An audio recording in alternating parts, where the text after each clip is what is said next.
Hey guys, welcome to San Joaquin Valley Transparency. Today I am interviewing Ruben Palomares. Is that how you pronounce your name? Yes.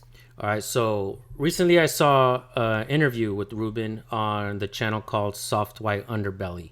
If you guys don't know that channel, go check it out. We're going to put it right here so you guys can see what the channel looks like. We'll also drop the original video link so that you guys can go watch the interview with Ruben over there.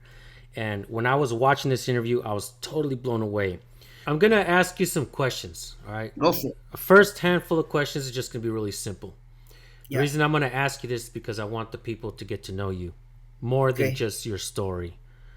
What is your favorite movie of all time? Man.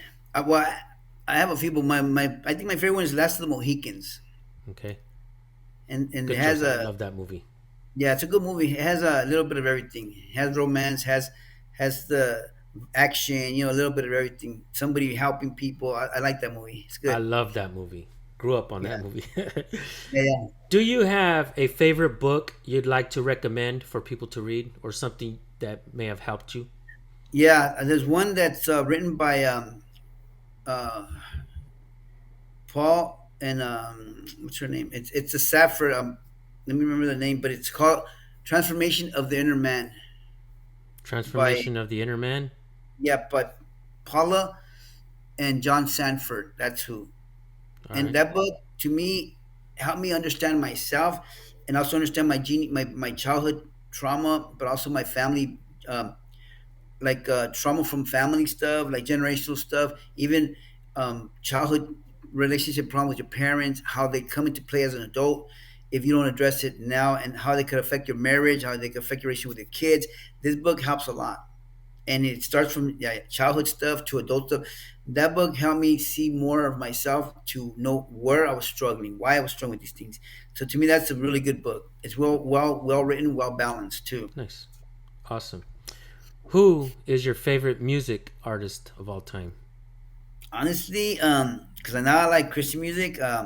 There's a couple groups in there that Jesus Adrian Romero has a song with this girl Marcela Gardana. They sing this song. I like them as a group, but I also like overall, like that's probably my go-to music, Nice. Christian music.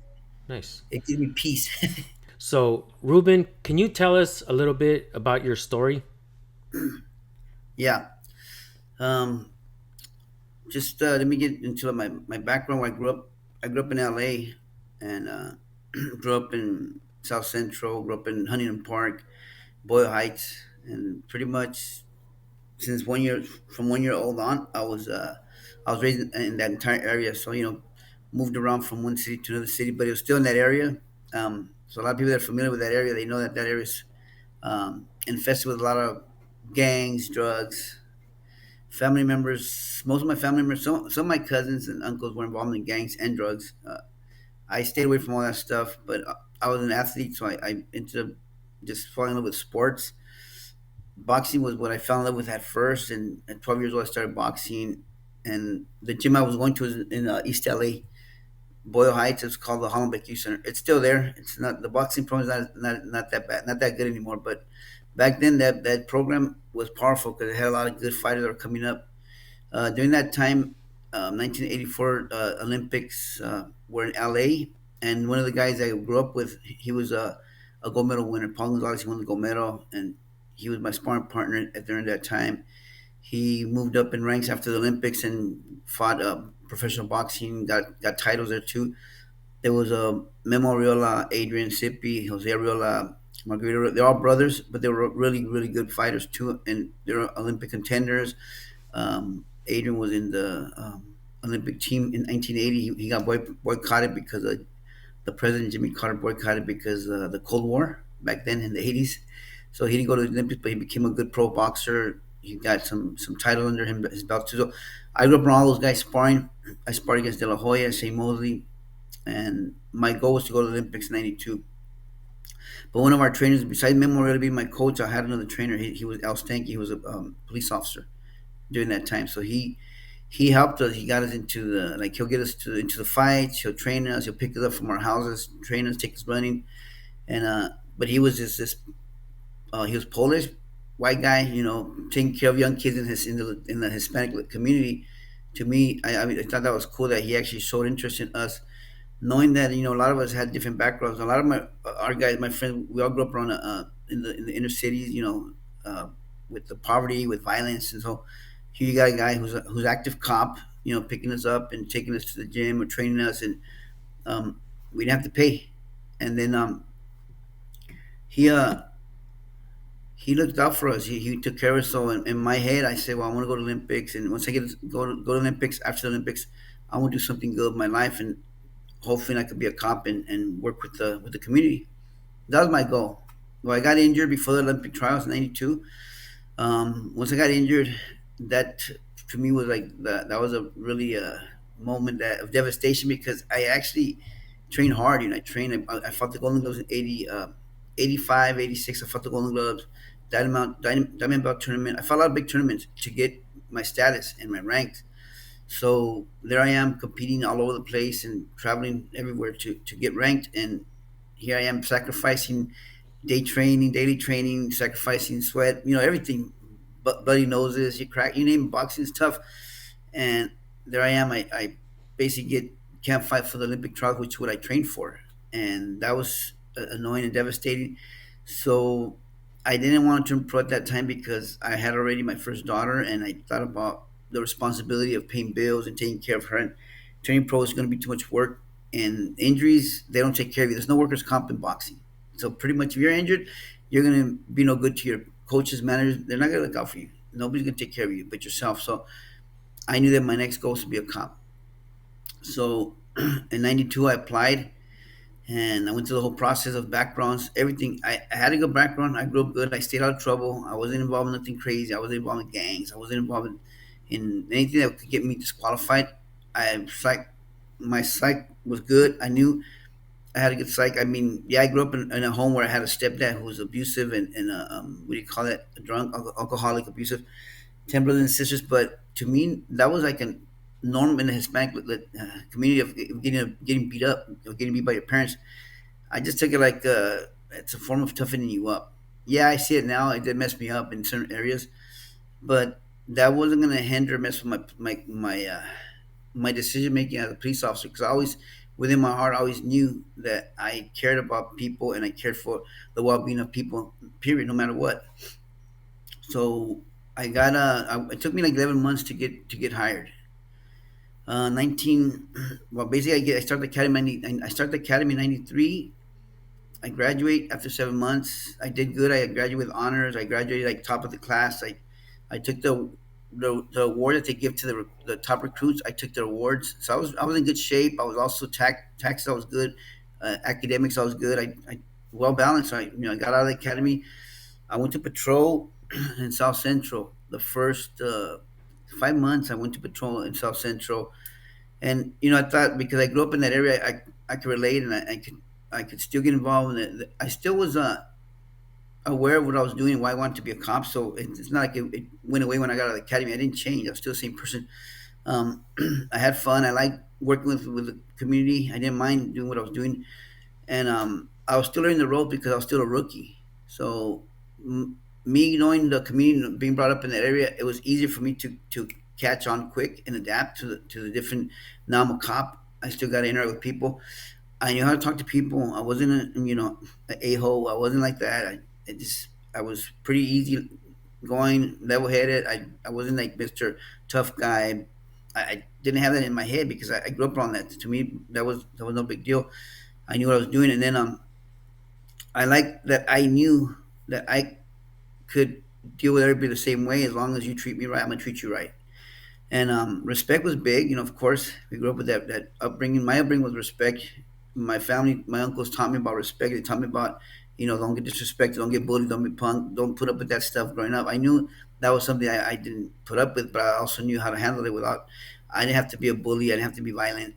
But so 5 months into my career, I get a phone call from this specialized unit. They call it it's the narcotics unit, but 21 Jump Street. Pretty much, it's the undercover narcotics buy program. They send you back to high school like an 11th grader.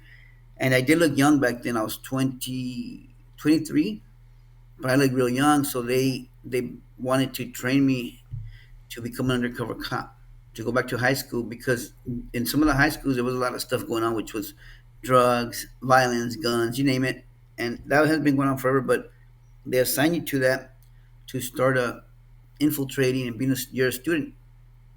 Your job is to find out who's selling dope, guns. But in reality, it's to me like a deterrent, because the only reason I did it, I took the offer was because I felt that it's not a bad thing, because the kids are going to get like a step in the hand, but it's going to be a wake up call for them. Hopefully, they don't continue their career as little traviesos, right?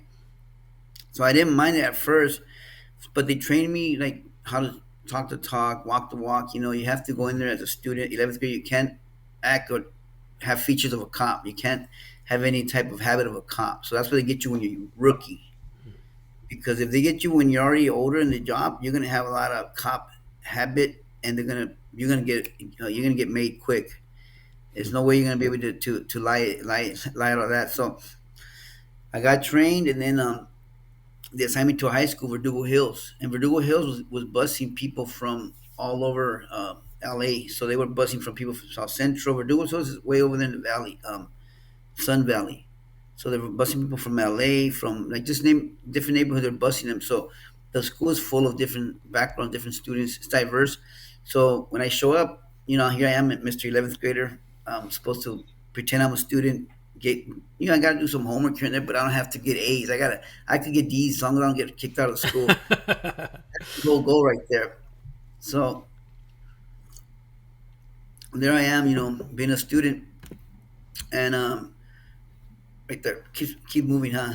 Yeah, So you're good. then So then, uh, like after a month and a half, the kids started getting to trust me, know me. They call me Miklo back then. They gave me that nickname.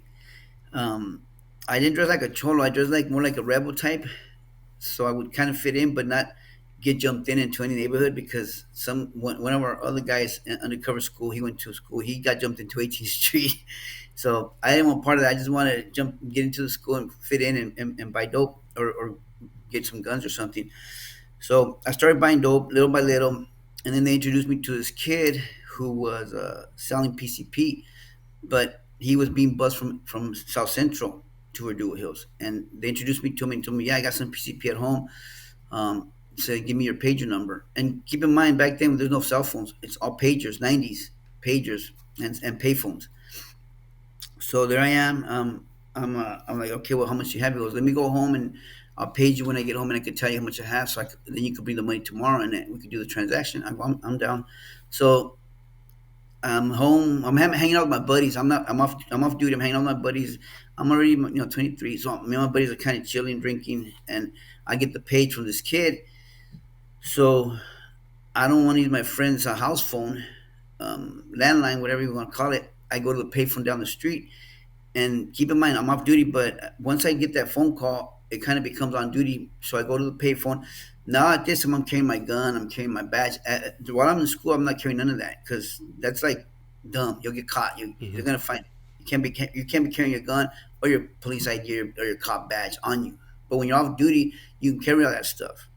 So there I am. I go to the payphone. I make the phone call. The kid answers. He says, "I got $80 worth of PCP." I go, "Sounds good. I'll see you tomorrow. I'll take the money." That was my whole phone call for about 20 seconds, whatever. While I'm on the phone, I get another page from somebody from work, another partner. So I call this. I'm on the same phone. I call them. I call them, and I start talking to them. And by that time, I'm not really. I'm paying attention to my surroundings, but I grew up in that area, so I'm kind of familiar with the streets. I'm thinking, I don't feel like there's a threat in that area. I grew up in an area where people get robbed at gunpoint sometimes. I've been robbed at gunpoint growing up, or pointing guns to my head when I was a kid by gangsters. So I mean, I was familiar with that, I'm aware. But I see two guys walking towards me, and immediately I kind of get alerted. So I put my hand in my rear waistband. I grab my gun, and then I'm still on the phone with my left hand, and I'm waiting for them to go back by me. And they're older guys, like older gangsters, like in their 30s. And one passes by me and stands to the left, and the other one stands kind of in front playing with coins, and he's acting like he's going to use a phone. So in my mind, I'm thinking, let me get rid of these guys because the phone down the street. So I'm kind of, hey, there's another phone over there. When I do this, which I let go my gun, I point it that way. The guy in front of me turns around and racks action of his gun and puts it to my stomach. And then his buddy comes to my left and they corner me in. Now I am in a fight for my life because I'm thinking if they find my gun and my badge, they're gonna still shoot me. So I gotta in my head think how am I gonna get out of this. So the guy to my left, it starts going through my pockets, and I'm trying to distract him, saying, no tengo cartera. And I go, because they're asking for the wallet, and he's saying, give me your wallet, I'll fucking kill you. I said, I have a wallet, and still have the phone here, and I'm trying to distract the person on the other line because they're hearing, but they're freaking out because they don't know what's going on. And the guy's going through my pockets. I move his hand and I give him my money. I go into my pocket. Here's my cash. Take it. And I have a car. It's an undercover car too. I said, take this car, guys. Take my car too. I don't care. Whatever you guys want, just here's everything I got. And the guys kept insisting in front of me, dame tu pinche cartera, te voy a matar.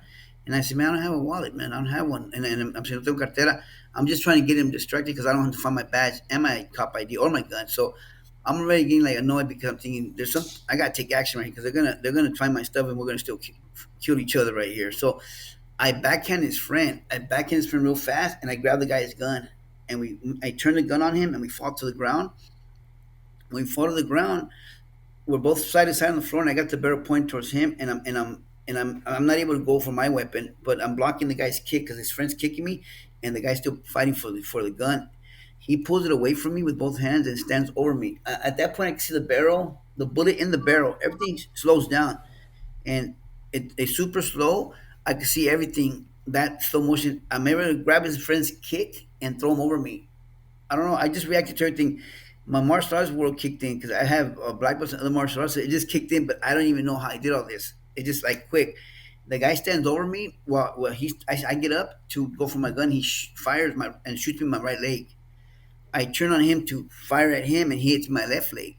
I start firing at him, and it hit him. And then all I could think is, "You effing got my kill you." Fighter kicks in, and there I am hitting the guy. They both get away. They run, but he turns the corner. That the driver was waiting for them. He throws them in the car and they go to the hospital because I found out later on that they got arrested in Martin Luther King Hospital. Martin Luther King was down the street. They got arrested there. But I myself run back to the payphone and hang up. Who I was talking to, they're freaking out, and I call 911. I still got my gun hammer pulled back, gun smoking, and I'm just like thinking it might come back, but I'm ready. My adrenaline's pumping. I just been shot, but I'm not thinking about the bullet wounds. I'm not thinking about me getting hit. I'm more upset that I got hit, and I'm mad at myself. Like, how could I let myself get caught like this? Because I grew up in the barrio, and I've been robbed before at gunpoint, and I've given up the money. It's no big deal. But at this time, it's different because I have a gun, I have a badge, and I'm like thinking, it's not a freebie like that. And to me, I was like more mad at myself. When the paramedics show up, they right away, and the police department shows up, they start treating me, and I'm already fired up. Like, no, I'm gonna go get them. Let's go. I'm trying to tell the cops, let's go. I know where they went. I'm just on adrenaline. I'm just fired up on adrenaline. And a second later, they take my clothes off. They start checking my bullet wounds. I got hit on both my legs, and they said through and through, which was good. They went through and through, no muscle. I mean, no bone, no femur arteries. It was all muscle, which was thank God for those bullet wounds, because I recovered physically. I recovered. So here I am, rookie cop. I get taken to a general hospital. While I'm in general hospital, um, I get treated like it takes like a few. I'm only there for a few hours, but I get phone calls from my department, like my captain, my chief. They're all like, no, my deputy chief and captain, telling, hey, how you doing? I tell them I'm fine, but my chief didn't show up. And normally, when a cop gets hit, the chief shows up to show this, I'm here for you, but he didn't. He was out of town, supposedly, right? So they called one of my old partners to take me back to my house. I was staying at my mom's in Pomona at that time. So I stay at my mom. Like, I call my mom first. I have to alert her. I go, hey mom, everything's fine. I'm good. I go, pero me dieron dos balazos en las piernas. I told her I got shot in both of my legs, and she just freaked. I go, but I'm fine. And little I find out that they arrested the three guys in the hospital in Martin Luther King. They were wanted parolees who were robbing people all over the place. They had a chop shop. You know what a chop shop is, right? Hmm. They had a chop, so they were wanted on big charges. And they had another. The driver had 357 Magnum, so I'd rather get shot with the 9 millimeter. I got hit with 9 millimeter. If I would have got hit with the 357, probably would have blew my leg off. Mm. So I thank God for all that. But at that time, I'm not thinking like nothing. Like I'm just still, I'm upset at myself, and this is where a lot of people don't understand about. Because remember, now present tense, now it's big PTSD, mental health. It's all over the place, and still people ain't getting help. But here you have a kid that was raised in the neighborhood with this toughness, with violence, and here I am. I'm going through a lot in my head, but who do I talk to? I don't know how to talk to nobody. I'm not supposed to, because you're not supposed to express yourself. You're supposed to tough it out. So I go home.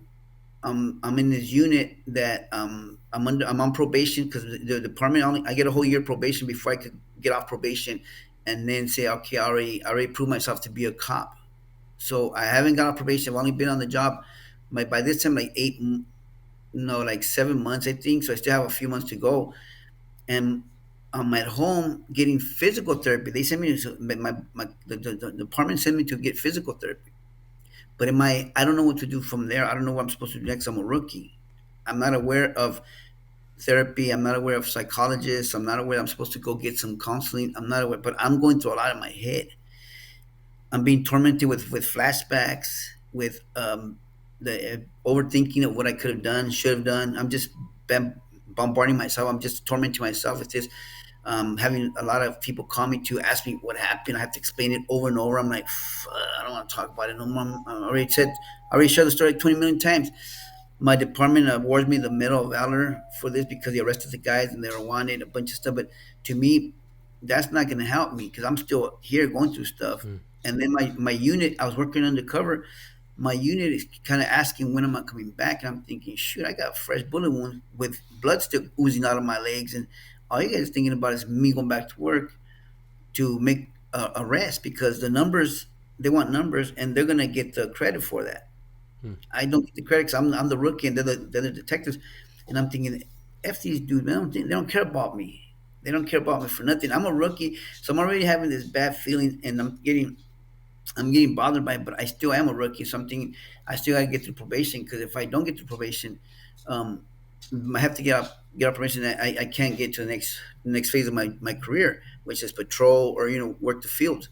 So I take about a month off only, and they send me back to school in crutches, undercover in crutches, with my gauze on my legs, and I never got no mental health help at all. I never worked on myself. I never knew what I could do about myself, because I wasn't raised that way. I was raised to communicate about my feelings or what I'm going through. So here I am, seeing it, and having inside myself without anyone to know how to communicate or thinking that they can relate to me. So I get back to school undercover, and the kids remember me. So they're like, "Hey, where you been? We wonder what happened to you." And I go in crutches. So I told, "Oh, I got robbed. I got shot. I was at the projects buying dope." I just BS them, and they bought the lie. So they say, "Man, you should have sold those dope." So they started giving me they started hooking me up with more people. I was buying dope from all kinds of people after that. So I bought dope from a lot of people. They do like what they call a roundup, which it started irking me after that, because I started feeling bad, because I started thinking to myself, I don't know if I want to. I don't want this unit. I don't like this unit. To me, it's like I'm betraying these youngsters, because in reality, I was brought up like that around friends and family that were smoking weed or here and there. But I'm thinking, I don't like this feeling of me befriending these youngsters, and then I have to turn on them, and I don't like it. I didn't like it. But since I already had finished this unit, I was already in this unit. I had to finish my assignment before I could leave it. So we have to do the roundup, and I felt really annoyed and bad at the same time, because I didn't like. I'm not a person to betray people. That's not who I am, and it's not in my nature, because I wasn't raised that way. I really was raised by my family of not snitching, not putting, none of that stuff. But also, I believe in justice. I believe in fairness. I believe in that stuff. But when this happened, I didn't want to work the unit no more. So I told my boss, and my boss was also being a jerk, my lieutenant, because I said, "Hey, I'm invited to. I was recovering from my injury, so I was doing better, and I had a few months. They invited me to go to Australia, to go to the World Games, to box against Russia, Singapore, South Africa, big tournament, and they're going to pay for it." So I told my boss, "Hey, I got invited to go compete in this big tournament in Australia," and he's like, "Nah, I don't want you because you're undercover." I said, "You know what? Forget you, bro. You don't. You look. I just did this big roundup for you guys. I just this good job for you. I got the most arrests for you guys, and you're gonna treat me like crap. I go, send me back to patrol. So when he sends me back to patrol, I basically I work 8 hour shift, and to kind of get even with me, he said I told him I want to go to Rampart, and he sent me to Rampart, but he sent me I work 8 hour shift, and he sent me Rampart night shift, and I had no uniform. I had to get all my stuff ready like a few hours. So pretty much, I felt he's getting even with me because I told him I don't want to work for the unit no more. And instead of like letting me get a few days off to get myself squared away and get my equipment, because I've been undercover for all these months, so all of a sudden I have to go and find stuff, and because I don't have my uniform ready, I don't have my belt ready. So I thought he was getting even with me. So I kind of resented that guy for a bit. So I go to Rampart Division, and I'm in patrol. I'm still a rookie because I still have like 3 months to go to finish probation. I'm learning the ropes in Rampart Division. Rampart Division has a lot of during that time when I showed up to Rampart Division, there was a lot of gang wars. MS-13, 18th Street, Playboys, Diamond Street, Easy Riders, Crazy Riders, Rockwood. They were all out war in the 90s. And there was a big, I'm not even kidding, anyone that grew up in that time knows what I'm talking about. Even if you don't have to be a cop to know, if you live there, you know what I'm talking about. Much war, but the MS was growing big and ran to the mega mafia. So the 18 leaders were the bigger gang there. They had a lot of cliques. So they were like the biggest enemies back and forth against each other. And you go to drive by, dead guy shot today, and every day you're gonna see a few of those. That was on a once a week type. It was daily. Drive by shooting. You could be driving down one street and you hear the gunfire at one street, and you're turning the corner. The car's driving. The guy's bleeding on the floor, and you have to go after the MS-13 just shot this guy, and you have to go in pursuit, chase down the MS-13 guys who are throwing guns out the window, and you name it, you're in pursuit, and they might be shooting back at you. So that was the way the action was going during that time. And you're in patrol. I'm not even in crash yet. I'm in patrol. So I'm in patrol for a whole year. I get off probation after a few months, and then I'm in patrol working with a partner, a new partner, and you're seeing everything. But me, I still had that frame of mind of I still want to be I'm still a good cop. I'm still gonna be a good cop. So I'm interacting with people, and but I started hearing too many stories of the victims. That's what started getting me that started affecting me because you start hearing the stories of the victims that don't choose to be extorted, robbed at gunpoint, you name it, raped, their daughter's raped. They don't choose that stuff, but they're scared. A lot of them are afraid to press charges. So the more you hear, and I'm Hispanic, so the more I talk to them, they'll talk to me in Spanish, even though I look güero.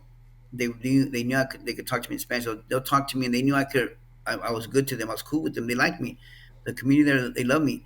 They would call me. I had apartment managers. They would always reach out to me for help.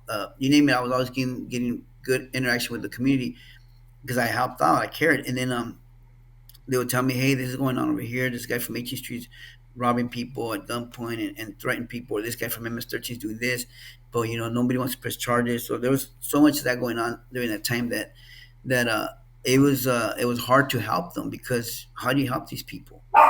So then, shh, dog. I got 6 dogs, bro. It's okay. I know. You do? When they get rowdy, huh? Yeah. So then, here we are with this problem, and eventually, like, say, I'm still the same guy, I'm still cool and everything, but then I get recruited to crash, and once I get recruited to crash, I get this new partner who's been working crash for 5 years. This unit is dealing with all the gang problems. And you gotta remember that at that time there was so much violence, so much stuff going on. But here's the thing about the departments: a lot of people don't understand that you could only do so much to help people. If your job is to help people, that's what you signed up for.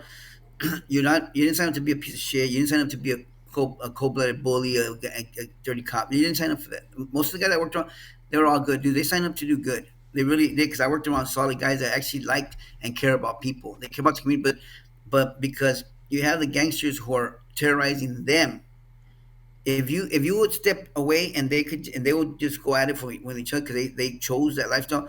They have to. Their survival mode is on them. Their protective mode is on them. Their hustle's on them. They do it to themselves. They want to do that. They signed up for it. You you can't stop them. You could only like once in a while get an obs arrest, informant gives you information, you grab them, you arrest them, you get them off the streets. So much stuff happens, or they could get themselves busted for something for a drive-by. Informants give you information, you grab them, but that's their lifestyle. That's what they picked, right? But they were always terrorizing the victims in that area, heavy duty. So they're victimizing all these victims, and these victims are afraid. They'll tell us, but then say we can't press charges porque nos tienen amenazados. They'll kill us. They'll kill my family. They robbed that family down the street. They robbed that family down the street. This guy from MS. But if we press charges, he says he'll kill us. And they'll these guys will really handle. They'll do it because they were known for to be savages like that. So the unit crash was giving an opportunity to take care of it. Even if you had victims without prison, you would say like we started getting creative too. That unit was already established a long time ago. It was already being creative on its own. I just stepped into something. I had the choice to say, yeah, I'll do it that way, or no, I won't do it that way. And at first, I was like, not down for it. I'll tell my friend, I'm not down for that. But when I start talking more to victims, I start saying, you know what? We got to help these victims. So in my own head at that time, I start justifying myself. Because I was cool with the gangsters too. I'll be like, hey, look, man, you guys do what you guys do on your own. But when you start getting these victims problems, we're going to have problems too because we got to take care of them.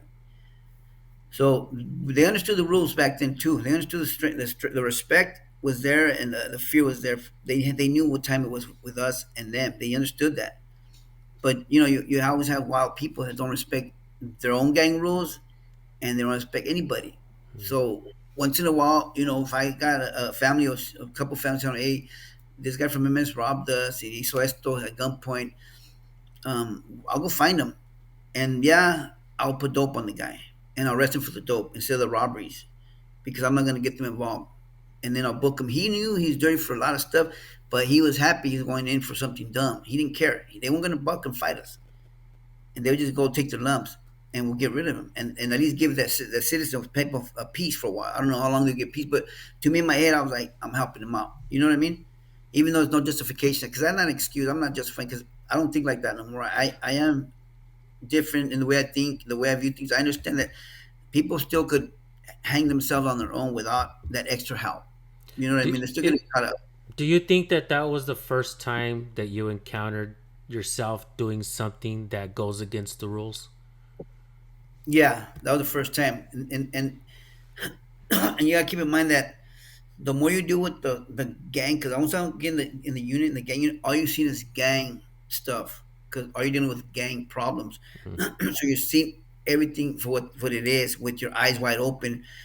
That there's a lot of wars, a lot of violence, a lot of kill, and a lot of extorting, a lot of drug activity because it's all connected. This block here has 10 drug dealers in two corners, and those people pay rent to one neighborhood. Let's just say it's 18th Street. They have a bodyguard that protects them, the shot caller. They have the guy in prison for the Emmett who they have to send him his cash. So they're all collecting their debts and they're also extorting businesses, paleteros, eloteros. They're getting extorted from the gangsters, liquor store owners. They're getting extorted. And the old ladies are selling elotes and chaparrado in the corners. They're making them hide their dope in their stuff when I was working there. And they're getting extorted and you are the paletero in that area, you're going to get extorted. If you want to sell, you're going to get extorted by the neighborhoods. So all that is real, but these people are victims and they stay victims. So it's kind of terrible because they stay victims and all you can do is minimal dent in the problem because you really, what can you do? Now you have guys that are really troublemakers who are doing their own stuff and getting caught up on their own because you're going to get caught up on you. I saw the murder one time from MS-13 from Click. Coronado Click was at war with MS-13 Leeward Click. There was a park in the middle of their neighborhoods. The two shot caller, one shot caller was running the park and making all the money for his neighborhood, but they were all MS-13. Well, the Coronado Click guy wanted to take over that park, the shot caller. He caught his own homie slipping, going to the liquor store in his own hood and shot him in the back, killed him in front of his wife, mom, suegra, and kid. Kills them. They call me. and tell me to go identify the guy in the hospital because I just arrested that guy with a gun week later, a week before that. So I go, idea, I go, that's him. I did arrest him a week ago. Well, that guy was a shot caller for the park for legal click. Well, this guy from Coronado click wanted to take over the park. So then they're at war now. But my informant was the girlfriend of the shooter Mm. from Coronado click. So she calls me right away and says, hey, leeward clicks keep coming down here and pointing guns at us and saying Coronado click is dead.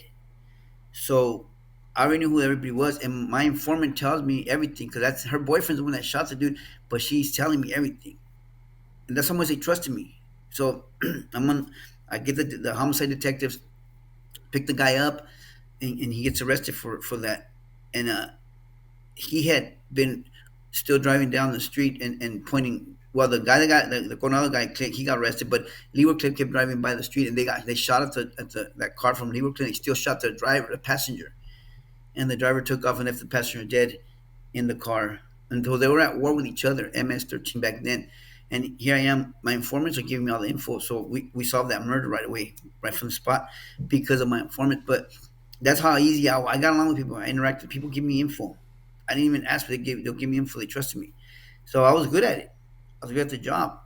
And from that unit from Crash, I got a promoted to another unit, which is a field enforcement section. It's like it's narcotics, like the movie Training Day. You're out there picking up dope, picking up informants, buying dope, doing dope arrests, undercover, plain clothes, in an undercover car. So my partner and I are doing all that, and we have a lot of informants, and a lot of informants were my apartment managers and owners of the apartments. They were my informants. They give me a lot of info because they trusted me, but they also would give me names and faces of people that were moving running the game from the neighborhoods, the shot callers. They would give me information, and so it was easier for me to arrest people like that because at least I knew the players, do surveillance, and we'll book them, we'll grab them. And there was like sometimes a crew of 18 shooters running these apartments and moving dope nonstop and running guns and through my informants who are managers who lived there, were in fear, but they would meet me in secret and say, "Hey, this is what's going on." And so that's how much rapport I had with them, and I felt good because I was helping them, and that was my job. So through that process, of course, I got into the shootout. That shooting was also I basically getting to the second shootout. Remember, I hadn't worked on myself. I never got no help. I was just like toughing everything out. But I grew up suppressing, toughing things out. So I didn't realize that I was already stepping into the super dark side. So from that unit, I went back to Rampart Crash. So I'm back in Rampart Crash, and Rafael Perez gets arrested in '98. He had stole uh, 3 kilos or so, or six kilos, or I forget, from the evidence locker, and he stole it, and he took it out of the packages and replaced it with flour and put it back into the evidence locker. They made the cocaine to raw cocaine, and he started having people sell it for him. We didn't know nothing about this. None of us knew this. We knew he was in Crash with us. We were like, Crash has like 22 gang cops, and each partners is assigned to different gangs because you got to be assigned to different gangs to deal with the gang problem and monitor gangs, identify them. Everything has to do with identifying them, uh, the cliques, the wars, the shotgun. That's your job because at least you know how to handle things when things kick off and there's wars and everything. You understand that. So while that's going on, Perez gets arrested for what he was doing. We didn't even know he was doing this. He gets arrested. So Perez goes to trial and gets a hung jury. So after that, instead of going to trial again, he just exposes the crash unit and says, "Oh, all the crash units doing this, doing that." He exposes the whole unit, but in reality, if you, I know it's kind of like I'm not trying to like be a bad mouther or basically because I don't hold no bitterness to nobody. I understand the system back then. I know that it could get improved. It could improve a lot, but during that time, they were told us to operate a certain way to deal with the gang problem that was big because they didn't. Nobody knew how to handle it. They didn't know how. If you would put yourself in my shoes back then, you would not know how to handle it either. A lot of people, they didn't know how to handle it because it was big.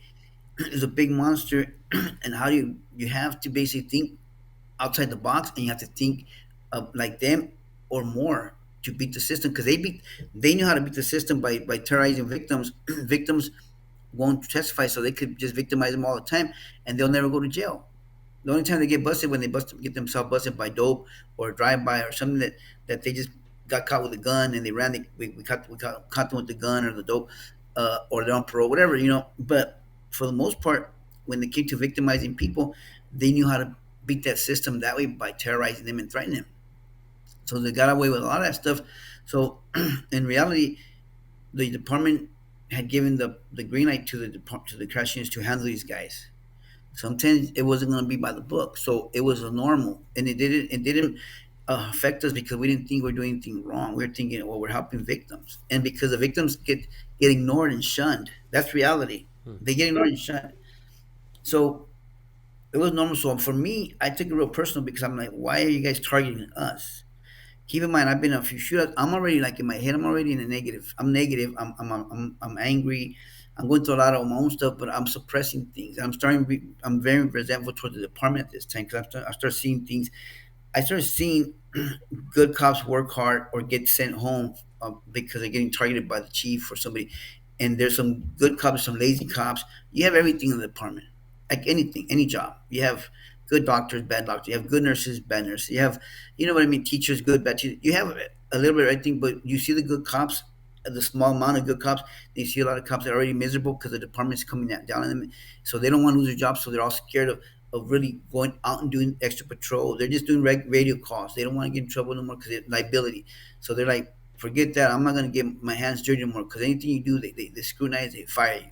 And they don't want to lose their job. So they're just working minimal, which is handle radio calls. A lot of people don't want to get involved in anything like they call obs arrest, proactive policing because they're intimidated because there's no backing. So in that time, and the chief was not backing him as much as he should have. So there's the morale in the department is down.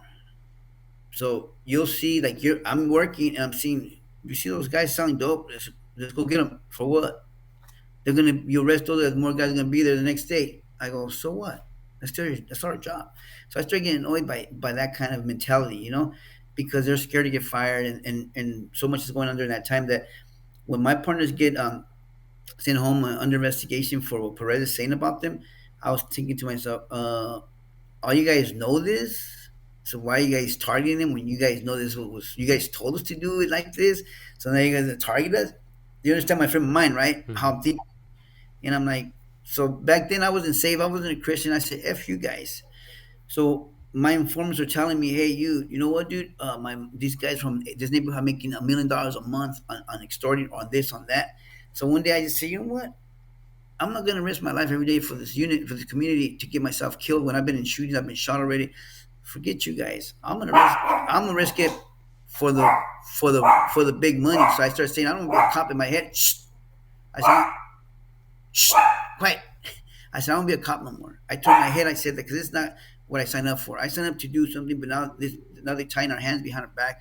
I said, I don't want to be a cop. In my head, I started becoming so mad and miserable that I decided to think of I went to the dark side. I just said, you know what? I'm gonna use my training. I'm gonna start hitting these dudes. So I called somebody and I knew that I was working with the guys from Mexico, and I said, hey, ponme un jale para cobrar, so I could give me a job so I could collect the debt. And so I rounded up some of the guys that were also being targeted by the department. And I'm getting mad, and I want to hurt the department at this time. I want to hurt them, and I want to hurt the dudes out there. I'm thinking, I don't care about nobody. And this is where my childhood trauma starts coming in.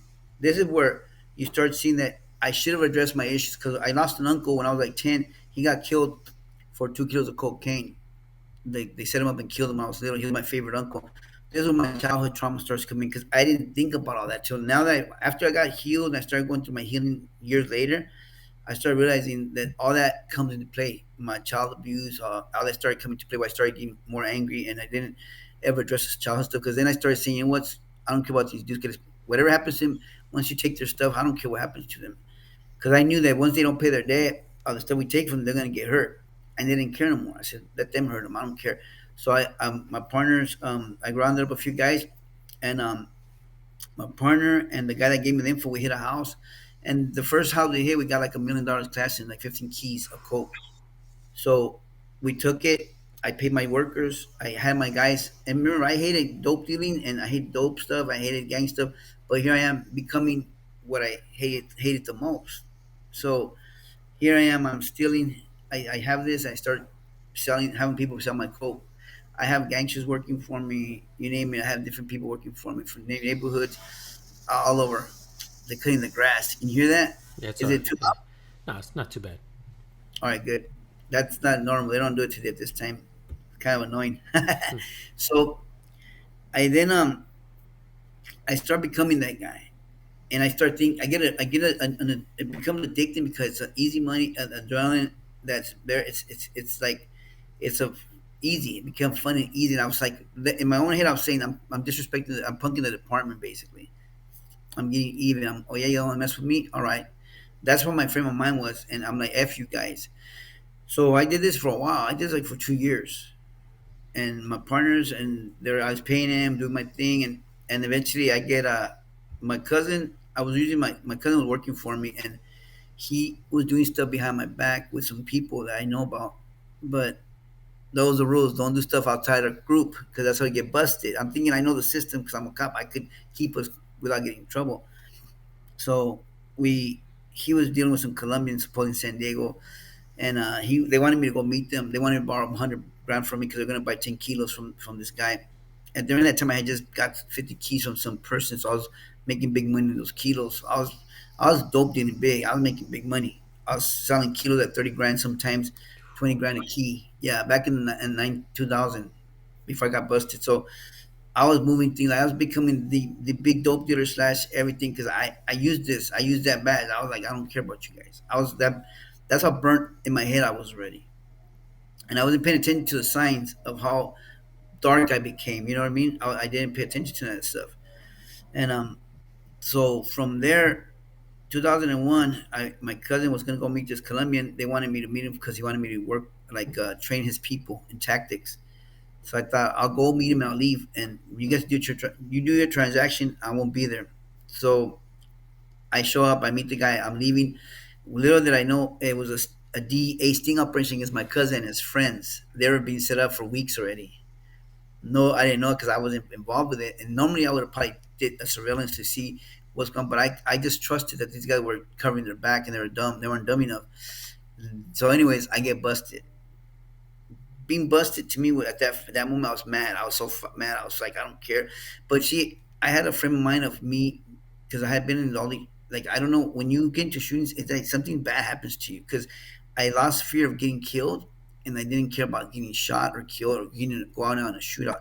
That's how demonized I was because my goal was I don't care, I'll shoot it. I don't care if they kill me.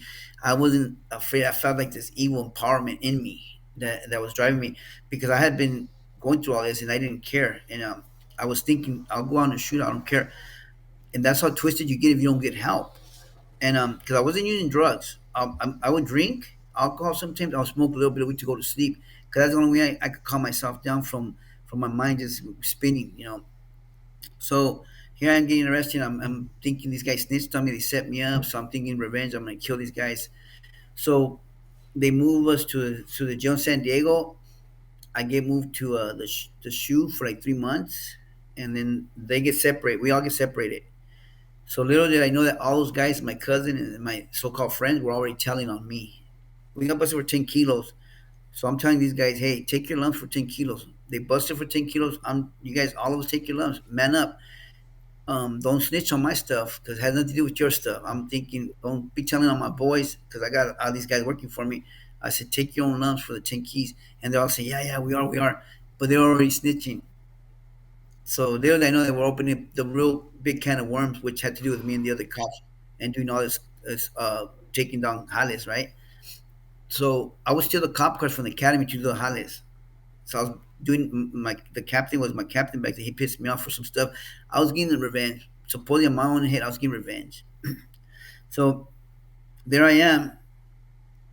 You think that's a common thing in policing where people get to that point where they're like, I ain't making enough. I'm just gonna do whatever I can to make some off the top. You know what? No, it's more because it's very rare that somebody will blow a fuse like me. What happens is they make even if they don't make enough, they make the money. A lot of cops have a lot of problems, so they have a lot of people don't know child support because they got divorce rate is high, then child support is high. So what are they working for? Paying child support. And they're working overtime to pay child. They're burning themselves out. And mental health on the department, people don't know. Mental health on the department is high. Suicide is high. Alcoholism is high. They the one thing they do need is a lot of help in that area, but a lot of them don't ask for help. Me alone, my friends that I knew committed suicide on the department. A few of my buddies because of the wife cheated on them and they blew their heads off. They didn't ask for help. Um, any little problems, eat their gun, and some of them uh, might go through their own inner battles with secret battles they don't tell you. You find out after they're dead. And these are boys. They don't talk because we think it's the culture there is too annoying to think that you cannot open up and communicate. How does a guy that's helping ask for help? You know what I mean? And that's the messed up stigma. So a lot of the guys, if you're the guy that's asking for help, your own peers will probably badmouth you or look down upon you, which sucks because you're supposed to help each other out, and they don't. That's what burnt the department mentalities. But because the job itself, think about it. If you go to a radio call and you saw an infant dead and you try to bring it back to life, how's that not going to mess with your head? What are you going to do about that? If you don't have an outlet, you don't have a channel, a way to process things and not suppress it or not take it home. You're going to take everything with you. You never leave your job at home because the memories, the trauma that you experience is going to go with you. But if you don't know how to process it, because you don't have an outlet, you don't have a way to talk, or you don't talk because you don't know how, or you just don't work on yourself, you start suppressing it and you start drinking. You start doing other stuff to medicate yourself. So the departments are jacked up because the big problem is within. Because you don't start like that as a cop. You didn't start as a asshole. You didn't start. You were a good dude. And some of them, don't get me wrong, there's some guys that shouldn't be on the job that got hired and they were already little assholes because they were being bullied when they were kids. And then they got this power trip. Yeah, you got those guys too. I can't stand those guys. I grew up around that stuff too when I was growing up, and I can't stand the guy that you can't talk to that's being a rude asshole, and you're trying to tell, hey, look, why'd you pull me over? Why did just be real cool? You don't have to be a jerk. There is guys like that, and those are the guys to me that give the bad rap. But for the most part, you have the guys that are trying to do a good job, doing a good job, but then they're at their wits with what they see. They see a domestic violence victim, or they see dead kids, they see a dead body because you see so much violence and stuff. You go to a red traffic call, a traffic accident, you see somebody beheaded. You start having to handle that. How do you suppress all that? How do you deal with that? So it's very hardcore that happens. That does happen a lot, and a lot of people don't know that even though there's minimal help, a cop is not going to ask for help because he doesn't want to lose his job. Because he's scared if he says, "Hey, you know what? I'm going through these mental torments. I don't want to lose. I want to talk about it." But then they might put him on they call it the rubber gun squad. They might put you to work in another spot where you don't carry your gun no more because you might be a threat. So how do you fix all that? Help. My goal, why I speak up. A lot of people don't. I don't speak up to brag about nothing. I don't care about what I'm glad I'm where I'm at now because I can help people now. I have a lot of background experience in mental health counseling because I went to school for all this, but I had to heal myself because I believe there's a big problem in the departments. There's a big problem in these this first responders, and they don't have answers. I I healed, but I went through a lot, and I have tools. But not everybody has that, and not everybody could trust you because you could go to a guy that doesn't relate to you, and you're a cop. You're gonna shut down if you tell him, you know what, I have nightmares because of the baby I tried to rescue who was drowning in the pool. I tried to give him CPR and he still died. I'm all effed up because I can't stop thinking about that. It hurts me. Oh yeah, I understand you. No, you don't understand me. You haven't been to that. So it's messed up. So I keep it 100% because that's the only way things are gonna get done. And I don't care about people getting mad at me, the department cops getting mad at me because I expose the stuff. That's what you need to talk about it.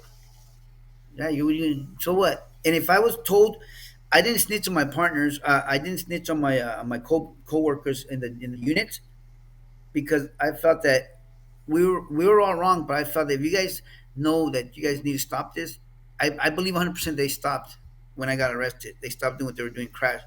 I really believe that because it freaked. I think it freaked them out. But I didn't say anything because I thought to myself, let them do their soul searching and repent and start changing. I'll do mine. I repented. I humbled myself to God. And I said I'm going to do the right thing for me and get right with God. But at the same time, I want God to use me for something bigger. But at the same time, I'm not going to sit there and condone it anymore and tolerate that stuff. Because if I would have been told, if I felt like led by God to expose all these guys, I'm not afraid to expose anybody. I'm not afraid to tell and say, yeah, they're doing that. So what? They're dumb. They shouldn't be doing that. They need to stop doing that crap. I'm not afraid of these dudes.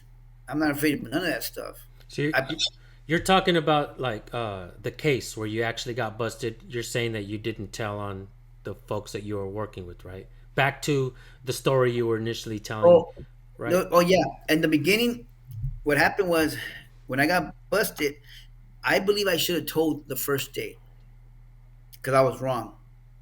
I don't care what anybody says about Radney. I don't believe in that. I believe in you. You're wrong. You're wrong. I believe in you're. This is what where I go against the street mentality of you're a rat. No, if you see something unjust in your block, somebody getting robbed at gunpoint, a family member, and you don't say you see you don't see nothing. That's how come these guys keep getting power and keep abusing it and keep robbing people, keep doing bad stuff to people because everybody's scared to speak up. There's justice. The victim, when I was a cop, the victims were afraid to come forth. They were afraid to speak up. That's why they kept being victims. But you come to a place that you finally toughen up and go against the bullies are gonna run because they're only bullies until you let them. As long as you let them be bullies. Once you stand up to a bully, they're gonna punk out. That's reality. Hmm. They empower you. If they got a gun on you and you're gonna be like, oh, here's my money. Yeah, they're gonna rob you. You're gonna be smart about giving up the money, but you're not gonna think let them get away with it. Just getting too loud, huh? It's all right. We can. It's good. All Yeah, it's not too bad. right. I didn't know the guy was coming today. I It's all didn't right. realize today's Monday, huh? Hmm. Yeah, I think. Anyway, so when I got in trouble, everybody was telling on me, and I thought to myself, they got the right to do whatever they want. The rules. I thought because I was brought up with rules, toughen up, line deny. But when I got saved, I started thinking, I don't abide by those rules. No, I abide by God's rules. So they did what they did. That's fine. They wanted, and in reality, I thought to myself, okay, we were a group of guys that said, hey, mándase los huevos. Don't say nothing. Tough it out. You want to be involved. You know the rules. If you lie, if you mess up, you get whacked. Based on the rules. That's the gangster criminal rule, right? Hmm. Well, when I got saved, I realized that I'm not by those. I don't abide by those rules. I don't abide by man's rules no more. So when they told me, I was mad at first when I wasn't saved, but when I got saved, and I started thinking about God and how I sin all the time, how I break the laws all the time. I said, I'm guilty before God. So what am I? If they want to snitch, they still got to be responsible be accountable for their own stuff too, because they weren't trying to be accountable for their own stuff. The guy that told on me right in the beginning, but then I said, why did I take so long to come clean? Because I didn't come clean on myself for 2 years. I was still thinking, where's the victims at? I'll tell my attorney, where's the victims? Let me see the victims they victimize. Because these guys aren't victims. I said they're gangsters, drug dealers, they're everything but victims. I said, I want to see the victims they victimize, bring them forth. Then then now come clean. So I was being a tough guy, hard headed, and then after like 2 years of realizing I was wrong, I started reading the Bible, I started praying. I felt the conviction of God saying, "You're guilty towards me. I'm the one you give account to. Even if the government's bad and the people are bad, you're still accountable to me. Period. You still got to bow down to me because I'm the one that you serve." So I started thinking, in my head, he's right. I'm guilty. And I called my attorney and said, hey, guess what? I'm pleading guilty. Tell the prosecutor, tell the feds, I'm coming clean on myself. I'm gonna tell them myself. And they told me, well, check it out. If everybody told on me at that time, like 20 people had told on me or 18, I didn't know that two of my partners didn't tell on me. Two guys went to trial. The two brothers Ferguson. They were two LAPD guy and Joy Ferguson. They didn't go to trial. They went to trial, but they told me if anybody goes to trial, you have to testify against them. I go, that's fine. I don't care. I go, we're guilty. If they want to fight the system when they're guilty, I said that's on them. I said they should know better. We all know better. We all know what we're doing. They were getting paid. They were liking that money when I was paying them. I said, so why are they gonna go to trial for? They don't want to own up to their stuff. I'm not for that no more. I'm not that gangster. I'm not that guy no more. So I had to go to trial and testify on two guys, Bill and Joy. And in the beginning, it hurt me because these were my buddies. But I thought to myself, I lied for them for 2 years. That's why I didn't plead guilty yet. I would tell my attorney, they didn't have nothing to do with it. They don't have nothing to do with it. I was trying to lie for them, cover it up. Little did I know everybody was telling on them too and me. And my own cousin was turning in notes. I was sending him to the prosecutor. So they pretty much had me red-handed. I didn't even know. But when I came clean and I told myself, I told my attorney, yeah, I'm going to tell him myself. I said, but if I got to testify on anybody, I don't care. I'll testify on those guys. I go, that's not my problem. That's their problem. They should have pled guilty too because we're all guilty. I go, aside from all the liars and informants that are snitching and lying, I said, I go, I know what I did because I was a boss. I go, but I also know what everybody else did in the crew. Even though they're telling you everything, I go, I know the whole story. I'm gonna put the puzzle together for you guys because these guys are making stuff up too that's not true. I go, the one that knows the whole thing is me because I was a boss and I had coordinated everybody. I would assign people. I'll plan things. I'll structure things. I was the one that's putting everything together. So I knew who I needed for one job, who I didn't use for that job. So because I hit a bunch of houses, so I knew what I was doing. Yeah, I had like 50 something houses, and they were all from connectors from everywhere. I had connection from, bro. They betray each other left and right. The people that I'm talking about se traicionan. And to me, it was business to me. Why? Because their own people betraying each other for the money, and I didn't care. I was gonna get the money. I was getting 90% of everything. If I hit a house and get about a ton of weed, I'm getting 90%. I'm gonna give you 300 pounds. I'm keeping the rest. That's how it worked for me because I'm not gonna. I just tell them I'm putting in all the work. I'm risking my life every day. I'm the one that's gonna do time if I get busted. And I tell these guys, so whatever, whatever's happening, I'll choose the jobs I want to do. I'm the boss here. I'm my own boss. If I don't want to do that job because it's not worth it, I'm not gonna do it. I go. My thing is longevity. I was thinking in my head, let me get that cash and retire. That's how I was thinking. I have kids. I got to take care of my kids. Of course, all that backfires. Of course, but those dreams are dumb. Those ideas are dumb. To follow those lies, you're gonna get caught up eventually. It's not even worth it. So, anyways, so there I am. I come clean and I have to testify on these two guys, and their attorney tried to drill me to discredit me, and I go, whatever. I told the prosecutor in the Fed, whatever he says, I don't care. Have at it. I'm not gonna lie. I have nothing to lie about. So he drilled me. He says, well, wasn't it true that for 2 years you're lying to the feds? And yeah, I was. Why? I said because I was protecting these two guys. I was protecting them because I was that guy before. I was the kind of guy I was solid that I'll go down. I'm not afraid. But now I'm not that guy anymore. I'm a man of God now, and I'm coming clean because I want to get right with God. And I'm not gonna play these games. Now if they don't want to come clean, that's on them. And yeah, they're my friends. It does hurt me to be here, but it is what it is. I said that's I'm not that guy no more, and I got to do the right thing. I want to go. I'm doing time. I said they're not promising me nothing. The feds didn't promise me anything. They still gave me 18 years. They told me, hey, they said, we're not promising you nothing. I go, I know you're not. I'm not putting my trust in you guys. I said, I'm a man of faith. I'm putting my trust in God, not you guys. If God gives me what He gives me, it's because that's what I need. So, hey, that's life. I did what I did. I'm not a dummy. I was aware I was going to do time. So I'm not begging you were convicted of this for 18 years, and you did 16 years out of out that. of 18. Yeah. And I did 7 of those years in the shoe. I did 5 years in the shoe because they separated me from all my co-defendants that told me because they thought I was going to hurt them. So I did shoe time for 5 years, waiting for the second indictment to get prosecuted because they thought these guys they couldn't keep me in the same jails around these guys because these guys were afraid of me. My co-defendant told them they thought I was going to hurt them. I told my attorney, I'm done with that. I'm not. I forgave those guys. When God forgave me, I forgave everybody. I said I'm not that guy no more. But they still kept me in the shoe 5 years like that. But I really believe that God allowed those 5 years for me because I needed to be in there so I could get my act right, so I could focus on myself. You're stuck in a cell for 23 hours or 24 hours a day, lockdown. You got nothing but time. And if you don't focus on you and get some help, you're going to go more crazy in there. You're going to come out worse. You're going to become a bitter monster in there. You're going to self medicate. you're gonna survive somewhere or another, but you're gonna come out of the worst.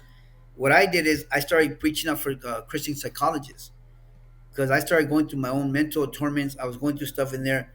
I was getting mad. I wanted to beat these guys up in there. There was a bunch of different guys from different neighborhoods, different shot callers from different places. Aryan brothers, Nazis, MA, different guys were there. They would trigger me sometimes because I don't like people in my business because to me it's like we're all men. I don't serve you guys. I serve Jesus. I don't serve none of you guys. So don't be in my business. And I'll get mad. I'll snap. And I'll tell them what I want to do. I'm gonna get myself open and I'm gonna mess you guys up. So I'll start going through my own torments, right?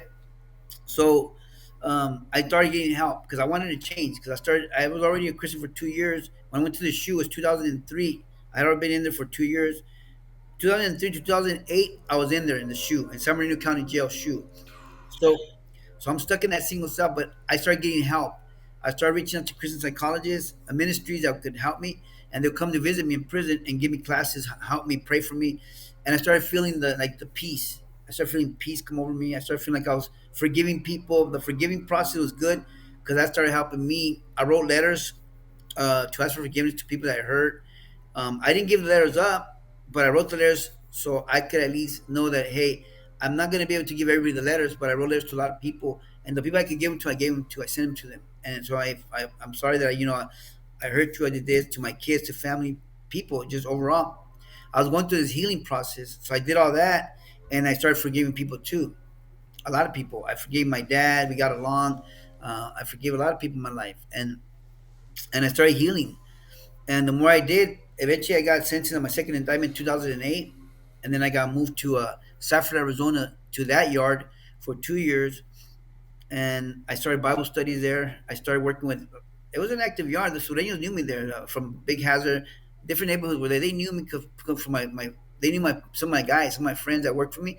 They respect me. Nobody bothered me. I ran with the Christians, but the paisas had my back. That's how it worked in the yards because I'm from Jalisco, but the paisas would have my back, and there was like 700 paisas to 40, 50 sureños. They had my back. Anything would happen, they had my back, and I didn't need them, but I didn't say no. If they want to have my back, I would tell them I'm not gonna fight. So I tell them I'd rather talk my way out of the situation because I'm trying to avoid fighting. I said I'm violence has been my childhood. That's been my drug too for all my life. So I said I'm learning to deal with things different. So if I'm being tested sometimes too, I said I have to I have to trust that God's gonna teach me a better way to deal with situations because violence has been always what I've known, and I said I gotta learn to act different. So while I'm in there, I get moved to another yard in Herlong, Mendota, Texas, Colorado. I went to different yards. Every yard I went to, I had to reestablish myself. And I already knew how to communicate with people. I would go to the shot caller from the Paisas and tell them where I'm from Jalisco, and then just tell them who I am, why I'm in there. Because I'd rather tell them firsthand, face heads up, so they can know where I'm from, why I'm there. So if I'm gonna have beef, let's handle it right now. So at least I know that we either get along or we don't get along. So I got along with everybody. I would train the shot callers from the different neighborhoods. I tell them I would train them. They'll give me my guy.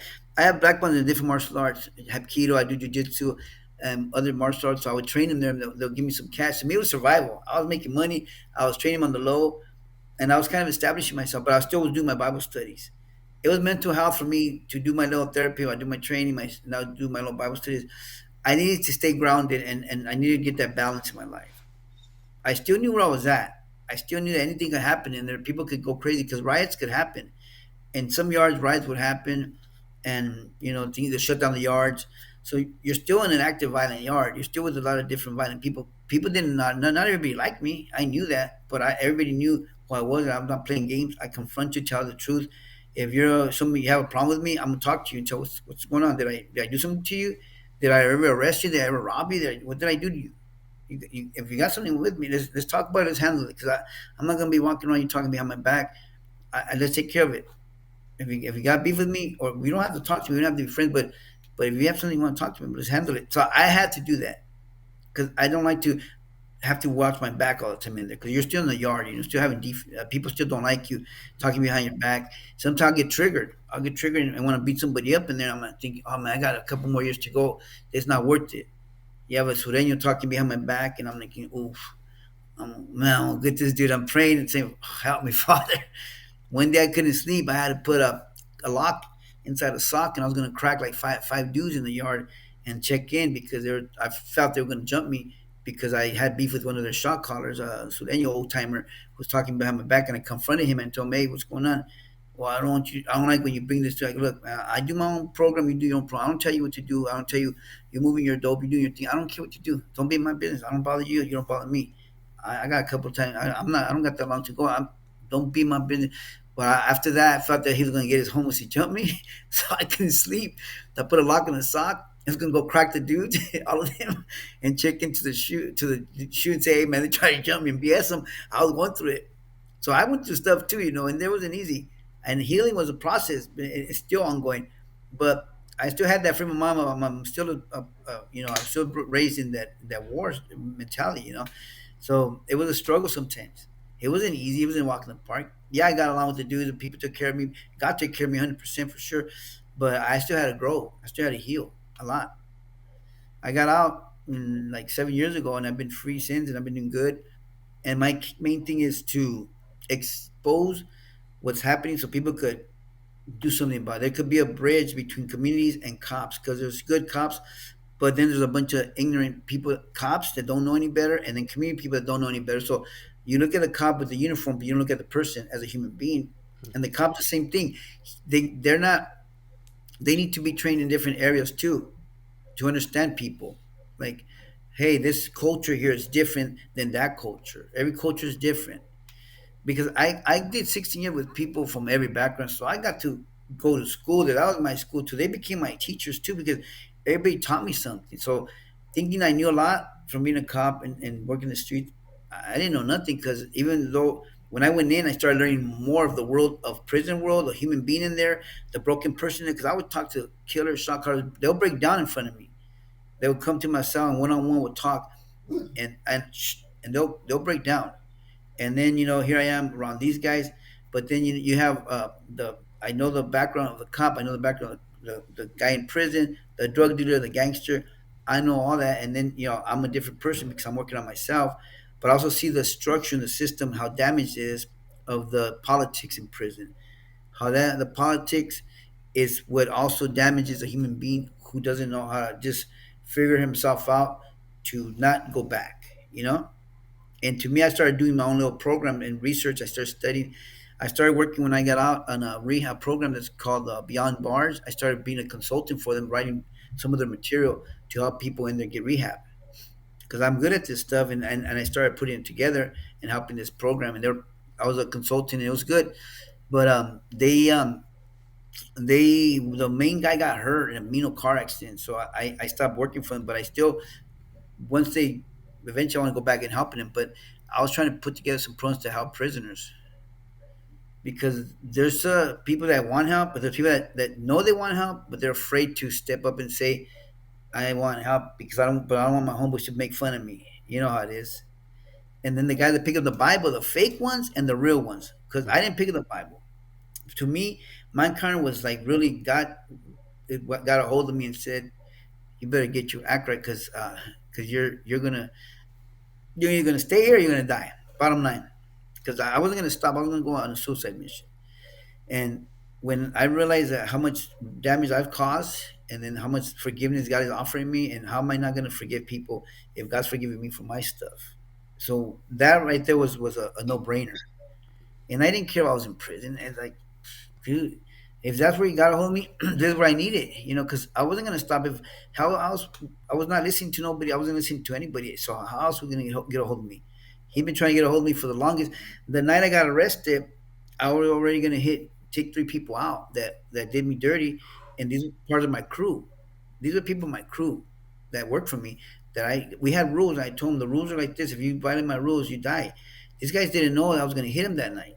Had I got arrested for that job, I would have ended up killing these three people. So it's like that was to me miraculous. Everything happened miraculously when I got arrested. And how am I not gonna surrender and bow down to someone that is real, even people don't believe or see? I've seen too many signs to know that that's not no coincidence or me being on dope to imagine stuff.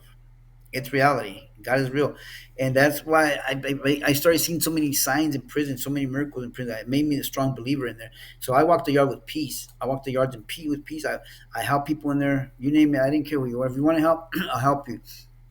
In Texas, it was 1,900 inmates in Texas when I got moved over there, and it was a big yard. And the chaplain hired me to work for him, so he'll bring me people that needed help, the inmates that wanted actually help, and I'll counsel them one on one while I was in Texas. So I got good at ministry to people, helping people with different backgrounds, you name it. Even there was other cops in there with their own traumas and issues, and I help them. I helped the guy that's he used to be like a lieutenant for, I don't know if it was Antioch PD in up north, and if you look up, his name is Norman Welch. He wrote his own book on healing, on trauma healing. But he went through a lot. He got 14 years, but they took about 6 years off, and he got home already. But he wrote two books already. And this guy, when they brought him to me, the chaplain brought him to me. He was all jacked up, mental health problem. He was suicidal, depressed. He had flashbacks, you name it, going through a lot. And when I counseled him a few sessions, he started experiencing the healing. He had already been going to a psychologist for 2 years, and nothing was going on. He wasn't getting no results. So he wrote a book, and he does his own little speaking engagements here and there now. He got home, so I was helping people. I knew that was my purpose. I started seeing, man, I thought being a cop to help people is good, but no, it's not. You Ha- can't really help people as a cop that much. have you written a book yet, or have you thought about it? I have a testimony book only, but I thought about it. I want to write my book. I've been, some people helped me and then they backed out because they moved out of state, and then they had all my material, and he had some depression problems that he didn't finish my book. So now I gotta start it again. My assistant, who helps me with the work that I do, she's actually a publisher. So maybe we can talk in the future. And Yeah, because I need help. I want to put it together because I've been offered a movie if once I write my book, and I got to get that going. oh, your story plays out like a movie. I'm visioning what you're talking about, and your story does play out like a movie, no doubt. And it's a positive thing because it didn't turn out to be a negative. It turned out to be positive. Anybody can recover from a damage if you do the right thing. If you take that step, and you got to believe in yourself too. And the part of forgiveness is key too, though. You got to forgive yourself too. When I watched the interview that you had on Soft White Underbelly, there was some things that you talked about that I was like totally blown away, and obviously had questions. And I wanted to Yeah, interview you because you were a cop and you yeah, fell in doing bad things. You started doing bad yes, things, right? And it ended up costing you your job. It costed you time away from family. It costed yes. you time in prison, a long time in prison. And Too long. listening to you, seems like you were freed in your mind, in your soul, Yeah, in prison before your body was released from prison. yes, hundred And percent. you think you deserved that much time?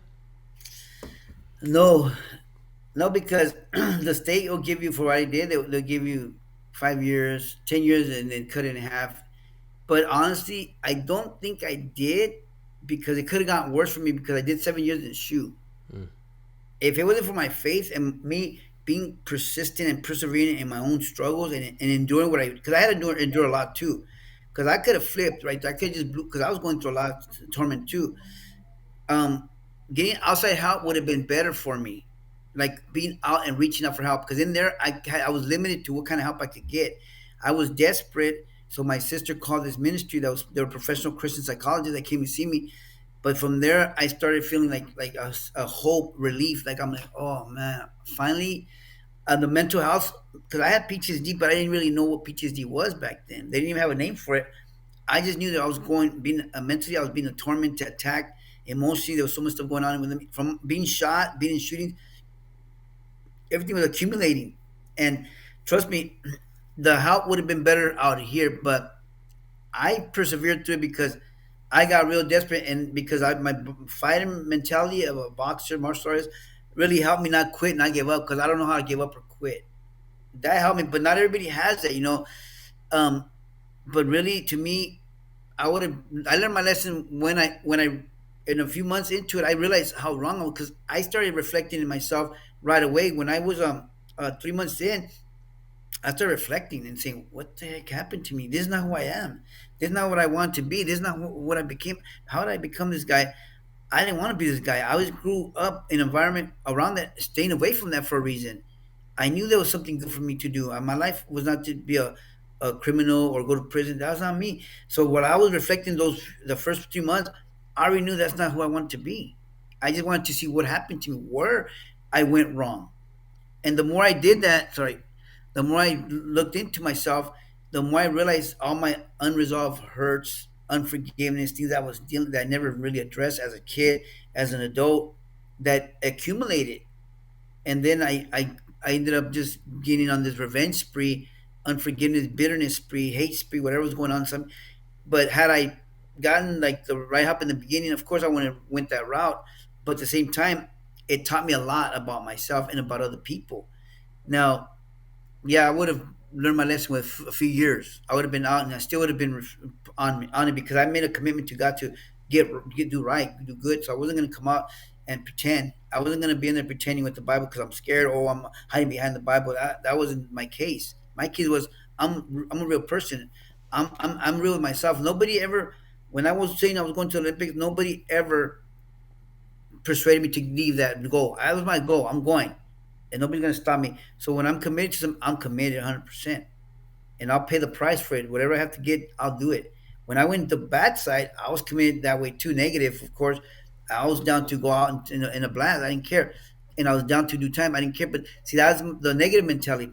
But when I got right again, I was committed to do something good with myself and with my life, and to help others and do what I had to do with my experience. So now I'm in that place now. But yeah, but like you said, 16 years was a long time. Well, the 18 years was a long time. That's a long time. All right. So the other day, I asked my supporters from my channel for some questions to ask you. When I saw your interview, for some reason, I felt like you may have something strong to offer the people who listen to you. Right. Okay. So these questions, I didn't put them in order. So I'm just gonna start asking you some of these questions. You could skip it or you can answer it, how you Okay. like. Got it. Do police hire violent natured people, or is it something you acquire after getting the job? They don't hire violent nature people because they do a good thorough background on people. They actually, I know people that didn't get hired who actually to me were like, "Whoa, you're a good person. You seem like even girls. Cause I help people get in the academy. I train them in the gym. I train people that want to be cops, but I also give them good input so they could be good cops. But I have a female student that I trained, and she didn't get hired by LAPD, and she's like a nice girl.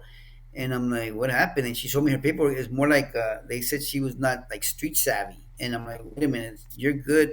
You seem very balanced. And she still got hired by a police department somewhere else. But to me, they really paying attention to the signs now, and they do it. That's like psychological test is intense. It's 500 questions, and then you talk to psychologists, so they don't they just overlook you. They pay attention to, and I know another guy who's going to be a sheriff. One of my buddies who I was training, and he's got a master's and everything, college educated kid, white kid, was raised by a good mom, not a troublemaker. He didn't get hired by the sheriff's department. He didn't pass backgrounds. And I'm like, what the heck? You're a good dude. I mean, you don't have no malicia. So I really feel like pay attention to that. You once you get in the job, really, you could come in with a lot of different stuff. Everybody has something in the childhood. There's not gonna hire a perfect human being because every human being growing up might have had problem with their parents. They're gonna grow up and you're gonna have some type of trauma. You're not gonna use it in the job to be evil. It doesn't happen like that. What happens is they hire you and you start seeing so much stuff that you get damaged, traumatized. You might see a dead infant, like I said earlier. You might see somebody commit suicide, jump off a building, and you have to be there, and the body parts are scattered everywhere because this person jumped off a high-rise building. And or you see a guy hanging because you show up to the house suicide, a bullet, a guy shot himself, or just you see so much that it does mess with you. So these people, and then the violence. Sometimes you gotta fight a guy who's on PCP, 200 pounder, and you're fighting him with 3 or 4 guys, 6 guys, he won't go down because he's on PCP. And no matter what you do, so yeah, a lot of cops don't even know how to fight. I was an instructor for the police department for tactics and self-defense for 2 years. 85% of the cops don't know how to fight, and that's sad. You should have some type of skill because it'll minimize injury. Because you could just bring a joint lock and put them to the ground without all this other nonsense or hitting because you don't know what you're doing. You freak out. I always put videos out because I teach martial arts and I tell people tactics is important. Learn how to take a person down without minimal injury for yourself, and that person makes a difference if you know something, but they don't know how to fight. So really, what happens to the people? They freak out. They go to the first thing, the taser, the gun. They freak out. They panic, and that's because of lack of understanding too, and because they don't have any type of martial arts background or training. They have it more calm and cool and collective. A guy that knows how to fight, he's more chill. Very He true. knows yeah, he's more calm because he knows himself. He knows he got what he got. He's not gonna do it. He don't have to. He knows what to do with the guy that's trying to hurt him. Hey, put your hands up. Let me see your hand. You all know how to handle him. You don't have to pull out your gun. Discipline. Discipline, yeah. I grew up with discipline. What are some things that can be changed within the departments that you believe would bring about accountability and transparency? I really feel that they have to let him interact with the community more. The community has to know them as a person too. Yo, we're not gonna be best friend buddy buddy, but you should be able to go into the community and be someone that actually is there to serve the public in a good way, but also get to know the culture too. Knowing the culture that you're serving, because they're bringing people from different backgrounds who don't know your culture to come into this community, and you don't understand that there's a mom who has single, maybe her husband's not there, or alcoholic, and she has to take care of 5 kids or 4 kids, and she's paying all these bills. She's stressing. She has to drive, and sometimes she might not have the money for like all the necessities of the safety of the car. Um, don't give her a ticket and don't take her car away from her. That's the only way she gets along with her kids. You could tell her, "Hey, I'm going to take you home, but work on your fix your problem." I know, but don't give her a ticket. Don't do that to her. You're only hurting her more. So Use cops have to be more understanding, and caring too, and compassionate. use the discretion to help Use, people, use not the to spirit of use the spirit of the law. Don't be spirit of the by law. the letter of the law because you don't always have to give a ticket. You could say, "Hey, look, I know you were speeding, but I don't know where you're going. I'm running late to work. Okay, well look, slow it down, bro. Let me just give you this warning. Slow it down. I know you're going to work. You're paying bill, man. You have to pay your bill. You have to go to work. Why am I going to give you another ticket and give you another headache? Now, if I don't give you a ticket, I just talk to you. You're gonna remember me and say, man, that was a good officer. He's actually looking out for me. He's not just going, "Oh, I'm gonna write this person a ticket." I don't like that. I didn't like it before. So you have to be aware that hey, not everything's the letter of the law, and the cops have to. A lot of them are ignorant. I'm being real. Cops are ignorant. People are ignorant. You're ignorant. People are ignorant to people to the cop. The cop is ignorant to the people too. They don't have people skills sometimes. They need better people skills. They really do. I That's agree. one. That's one of the things that can improve. Listen to the person when they're talking. You're not the one running the show all the time. If they're telling you what's really happening, not every person you talk to is a freaking liar. They really are going through something. Not every person you're talking to is a criminal who's trying to get away with it. Not everybody. You could even if you pull over a drunk driver. Yeah, he's wrong for drunk driving. Okay, you got to go through the whole process. Yeah, but just handle it the way you have to handle it, and then just put him in the car, cuff him up, do what you have to do. But this person probably is going through a lot of stress. You still got to book them. You have to do the process because you could save lives too, but you don't have to go crazy on this person and get to the extreme. You know what I mean? Hmm. If they're compliant, if they're not, everything it could escalate or de-escalate depending on the scenario on how you handle it too, and how they predict. They could also the person you stop could predict it too, because the person could say, you know what, let me comply. All right, what did I get pulled over? You're speeding. Okay, here's my driver's license. Okay, my bad. And the cop could say, all right, cool, slow down. But if you come at them twisted, some cops got their ego. Sometimes they could be little assholes too. They're gonna be like, oh, f this, I'm gonna give him a ticket. So it's vice versa. Do some bad cops tarnish the image of cops who are trying to be good? And Yeah, and should those cops who are trying to be good stand up to those other cops who make them look bad? they should, but if they do, they'll have trouble. Hmm. That's the only problem with that because it is one of those things that I don't agree with it because I at time where I didn't agree with something, I'll tell the dude, yeah, I'm not gonna do that. You do it. But I was me. That's me because I was raised different.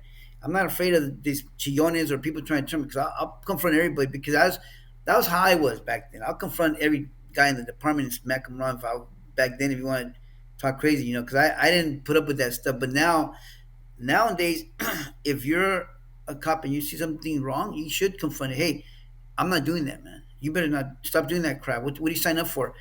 And even if your other peers don't agree with you, they're wrong. They need to check themselves. What did you sign up for? That's not how it works. But see, that's where you could turn things around. But you are aware that there's jobs that you have to do that are very dangerous as a cop, like working the narcotics, working the gangs. Those are dangerous positions. So there's more leeway in those positions. You understand, right? Mm-hmm. Because you're putting yourself every day at risk when you're going after you're hitting a house where the guy's wanted and he's got an AK-47, and when he's aware that if you show up, he's going to shoot it out with you. That's the scenario that you're putting yourself in a bad situation. So that's where it's different. You understand, right? There's Right. differences, but you have to weigh it out. You have to understand when it's wrong, when it's right. Right now, I'm watching a show, and I'm on the second episode. It's called "We Own This City" or "We Own This Town," and it's about Baltimore cops. And it's crazy because I'm listening to you, and your story kind of plays out the way this television show is playing out. These Mm, cops were on a division of getting guns off the streets in Baltimore, mm, and they right. were investigated based on a true story. And Wow. these cops were this one cop was arrested, and there was this one cop who's known. He was even on a rap song for getting away with beating people up and doing Mm, bad things. And so, like I said, I'm only on the second episode, but your story is playing out almost like I seen that. I'm watching, and I actually learned something. That there's a thing, I forgot what they call it, but when the DOJ comes in and does an investigation, they'll put this thing on the department saying you guys have to follow certain guidelines, and oh yeah. if you don't, we're gonna come in and start. Take over. Yeah. Pretty much. Yeah. Do you have advice for new cops getting hired today? To be honest, yes, a lot. But I'm gonna give you the most important advice. If you go in there without any idea of what's gonna happen, like say you have to understand that the job is gonna change you. Period. It's gonna change you. But if you don't have any outlet, any support, any to me, you have to have a strong relationship. You have to have a relationship with God. That to me 100%. Because had I had that, I would have had accountability. I would have had a way of communicating and opening up and talking and praying and knowing that there's real people want to say different religions call them higher power, but my relationship with God is real, and the fact that I know now, had I had that, I would have been all about watching what's going on and making correcting it while it's happening and stopping it while it's happening because I know my views, my values, my morals. I won't sway from that. I won't step out of bounds out from my values, my morals, what I really actually believe in. And I know I'm not accountable to the government. I'm accountable to God. As a cop, you forget that you're accountable to somebody because you become above the law. If you don't have any to be accountable, if you say, "Oh well, f my boss, he's a corrupt asshole. Why am I going to listen to him?" Who you listen to? You're the cop. So who do you give account to? Nobody. Because then you're going to say everybody's wrong. So you're going to do what you got to do for you. But if you have God as your accountability, who you give account to, you will give account to him, and you won't bend the rules. You'll be like, oh, you know what? I'm not going to do that. I don't care. I'm not going to give. I don't care if you guys are wrong. You guys are still going to be accountable one day. Whoever you guys are, one day you're going to give account. Even if you're the chief, even if you're the government, whoever you are, the FBI agent, you're still going to give account one day. So having that, and then having a support group where you can go and talk to people after you see a violent situation, or you see hopefully you see a dead infant, a baby, or you get into a scuffle with somebody and you get hurt. You're gonna have someone somewhere, some support group where you can communicate and talk, but never keep it inside. Basically, that's Oh, one. I want to give a quick shout out to a friend of mine named Rob Farlow. I learned something from him. He was a correction officer for many years, not a beat cop or a street cop. He was Mm. a correction officer, and he said that the first thing he did when he got hired, and he carried this throughout his career, is as soon as he got hired, he told everybody that he worked with, "I'm a straight up dude. Don't break the law in front of me. Don't do bad things because I will turn you in." And he Mm. said that helped him out because the department or the people, his coworkers, colleagues wouldn't look at him as a snitch. They would look at No. him as a stand-up guy. Don't fuck Yes. around in front of him. So he said that actually helped him throughout his career, so that he wouldn't be involved in other shit that people were doing. So if they were gonna do bad things, they Do it away knew from him. not to do it in front of him, right? Yes, and I agree with that, and I like that because well, we had a guy in Crash that was like that, but we didn't. I didn't know any better. I know he was a Christian, but we knew he wasn't down for what we were doing, and we would do it around him. But we all knew that he wasn't like that. Right. But when I got in trouble and press told on us, I realized that he actually was a Christian guy, and I when I became a Christian, I started realizing, wow, that was awesome. He was the only one that would stand up against him. And nobody hated him. They liked him. He was cool, Mm-hmm. but they knew who he was. So I liked that because I thought to myself, if you go in there like your buddy, say, hey, look, this is me. I like my job. If you're gonna do stuff this way, and you still around me, be aware. I will say something. That to me, hey, at least they know more people could do that. Less people will be doing the other stuff, which I agree with that. You know, more people have to have the courage to say no to the things that are going to damage the department. Because to me, you everybody could like judge, condemn, criticize me or anybody else, but they haven't been in your shoes. At the same time, everybody still has some skeleton in their closet. Everybody he still falls short somewhere. You know what I mean? But when you look at yourself and then if you do good on yourself, and then at least you're doing good. The next guy's gonna it might rub off on somebody, which is makes a difference. You know, Yeah, no doubt. my behavior in prison and coming home has rubbed off on a lot of people because in there I started helping, and even guys that were from neighborhoods that were actually starting going to my Bible study stopped they left the neighborhoods. Some people listened to me while they were in there. Some people listened to me once they got home. But I got to help a lot of people in there who were from different backgrounds. But because I was like, look, you have two choices. You're gonna get right now, and get ready so when you go home you don't come back. But you gotta prepare yourself right now while you're in here. Don't wait till you go home and say now I'm gonna start doing no because you are gonna have other stuff overwhelming you. You gotta start your foundation right now. So I would tell them and stop crying about who's gonna give me a job. You gotta focus on how you yourself stop depending on the man. You gotta depend on your own skills, your own talent to build that, and then trust God, and things are gonna work out for you. Because a lot of guys will be crying about a lot of stuff, and I was the first one to always correct them. Because to me, it's like I'm already in here. I'm gonna make the best out of it, but I'm also educate these youngsters because a lot of these dummies are dummies. You know what I mean? They're just so overwhelmed, brainwashed. They don't even have a clue what's going on for themselves. That they're just wasting their talents in there, gambling, partying, doing a bunch of crazy stuff instead of focusing on how do I stay out of this place. I don't come back. Mm-hmm. This place, I don't care if they feed me. I hate being controlled. I hate being told to do. It's not my life. So you gotta. I have been waking these dudes up in there. These questions right here all come from the people that were watching.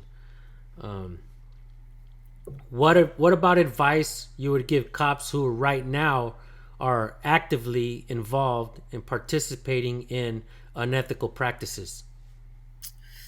It's all gonna catch up to you. It's gonna bite you in the ass, and it's not worth it. The reality is, it's not worth it. No matter what you're going through, that's not what you signed up for. You signed up to do good, to help and help the public, do the right thing. There's so many things that you could do that are still beneficial, but it's not worth it. Once you get busted, you're not just gonna hurt yourself. You're gonna hurt your family. You're gonna lose everything.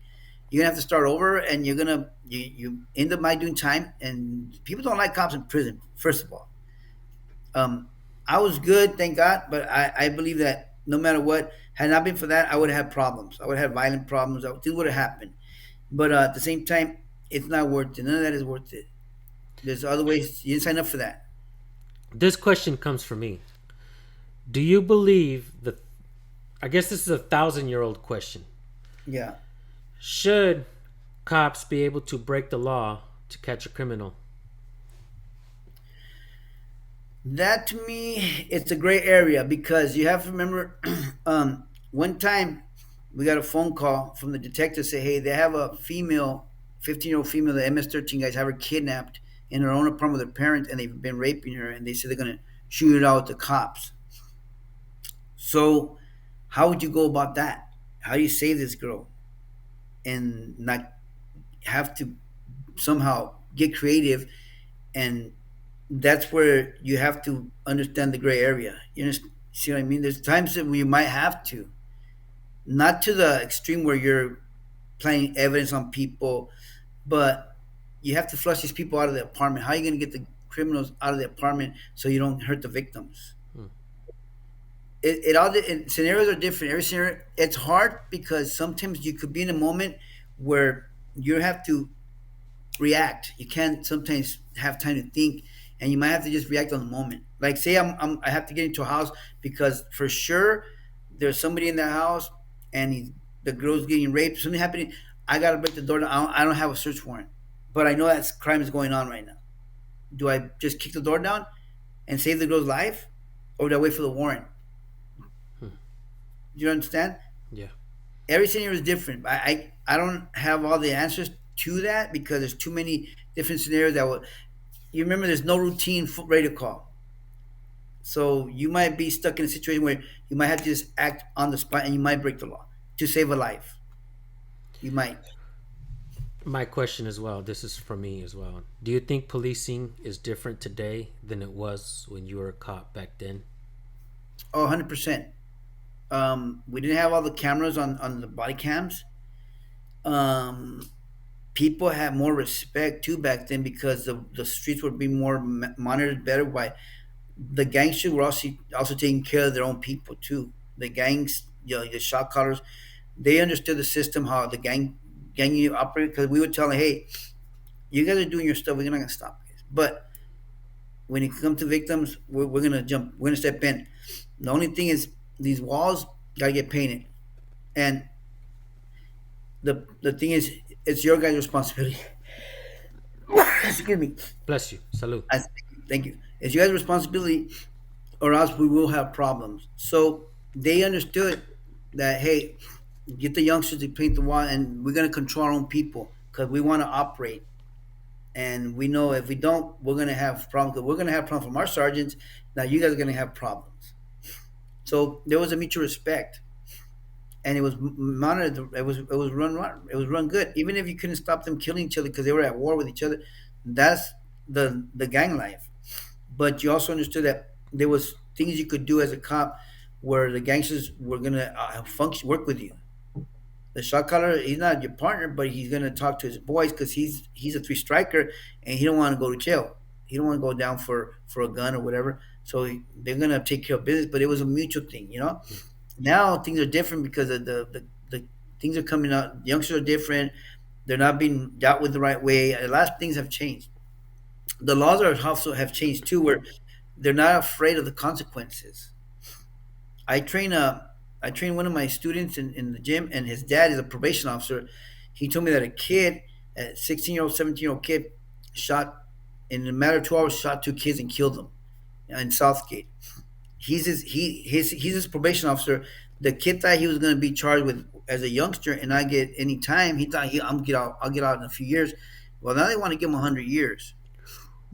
Yeah. So my point is, accountability should be for everybody because the youngsters, even like say a marriage, relationship, if the husband's not accountable to anybody, he'll think that he could just go out and cheat on his wife or he could smack her around. He's not accountable to nobody, and she's not going to report him because she's afraid. Same thing with the female or kids. If they're not accountable to their parents, they're going to think they could get away with it.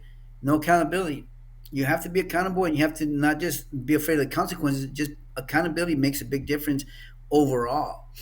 As an adult, as a child, as a cop, as a government employee, as a judge should be accountable too. Because sometimes judges could abuse their power, and just be vindictive and do something wrong out of their own anger instead of doing the right thing. A prosecutor has to be accountable because they too. I know prosecutors that are dirty. They don't do things fair sometimes, and they don't think that guy, or they want him. Oh, he's a dirtbag. No, he's a human being. He has his stuff going on in his life. You don't have to look at him like that. Don't. Oh, I want to file and get my 100% filing fee and get win this case. An attorney too who represents a defendant, he has to be accountable too because sometimes they're dirty and they don't take care of the defendant. They just take their money. So everybody's accountable to me. I mean, they have to be accountable.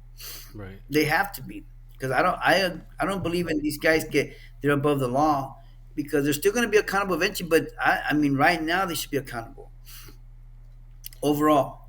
The chief should be accountable. The deputy chief, everybody should be accountable. Right. What were your initial impressions of the culture within the LAPD when you first started? Well,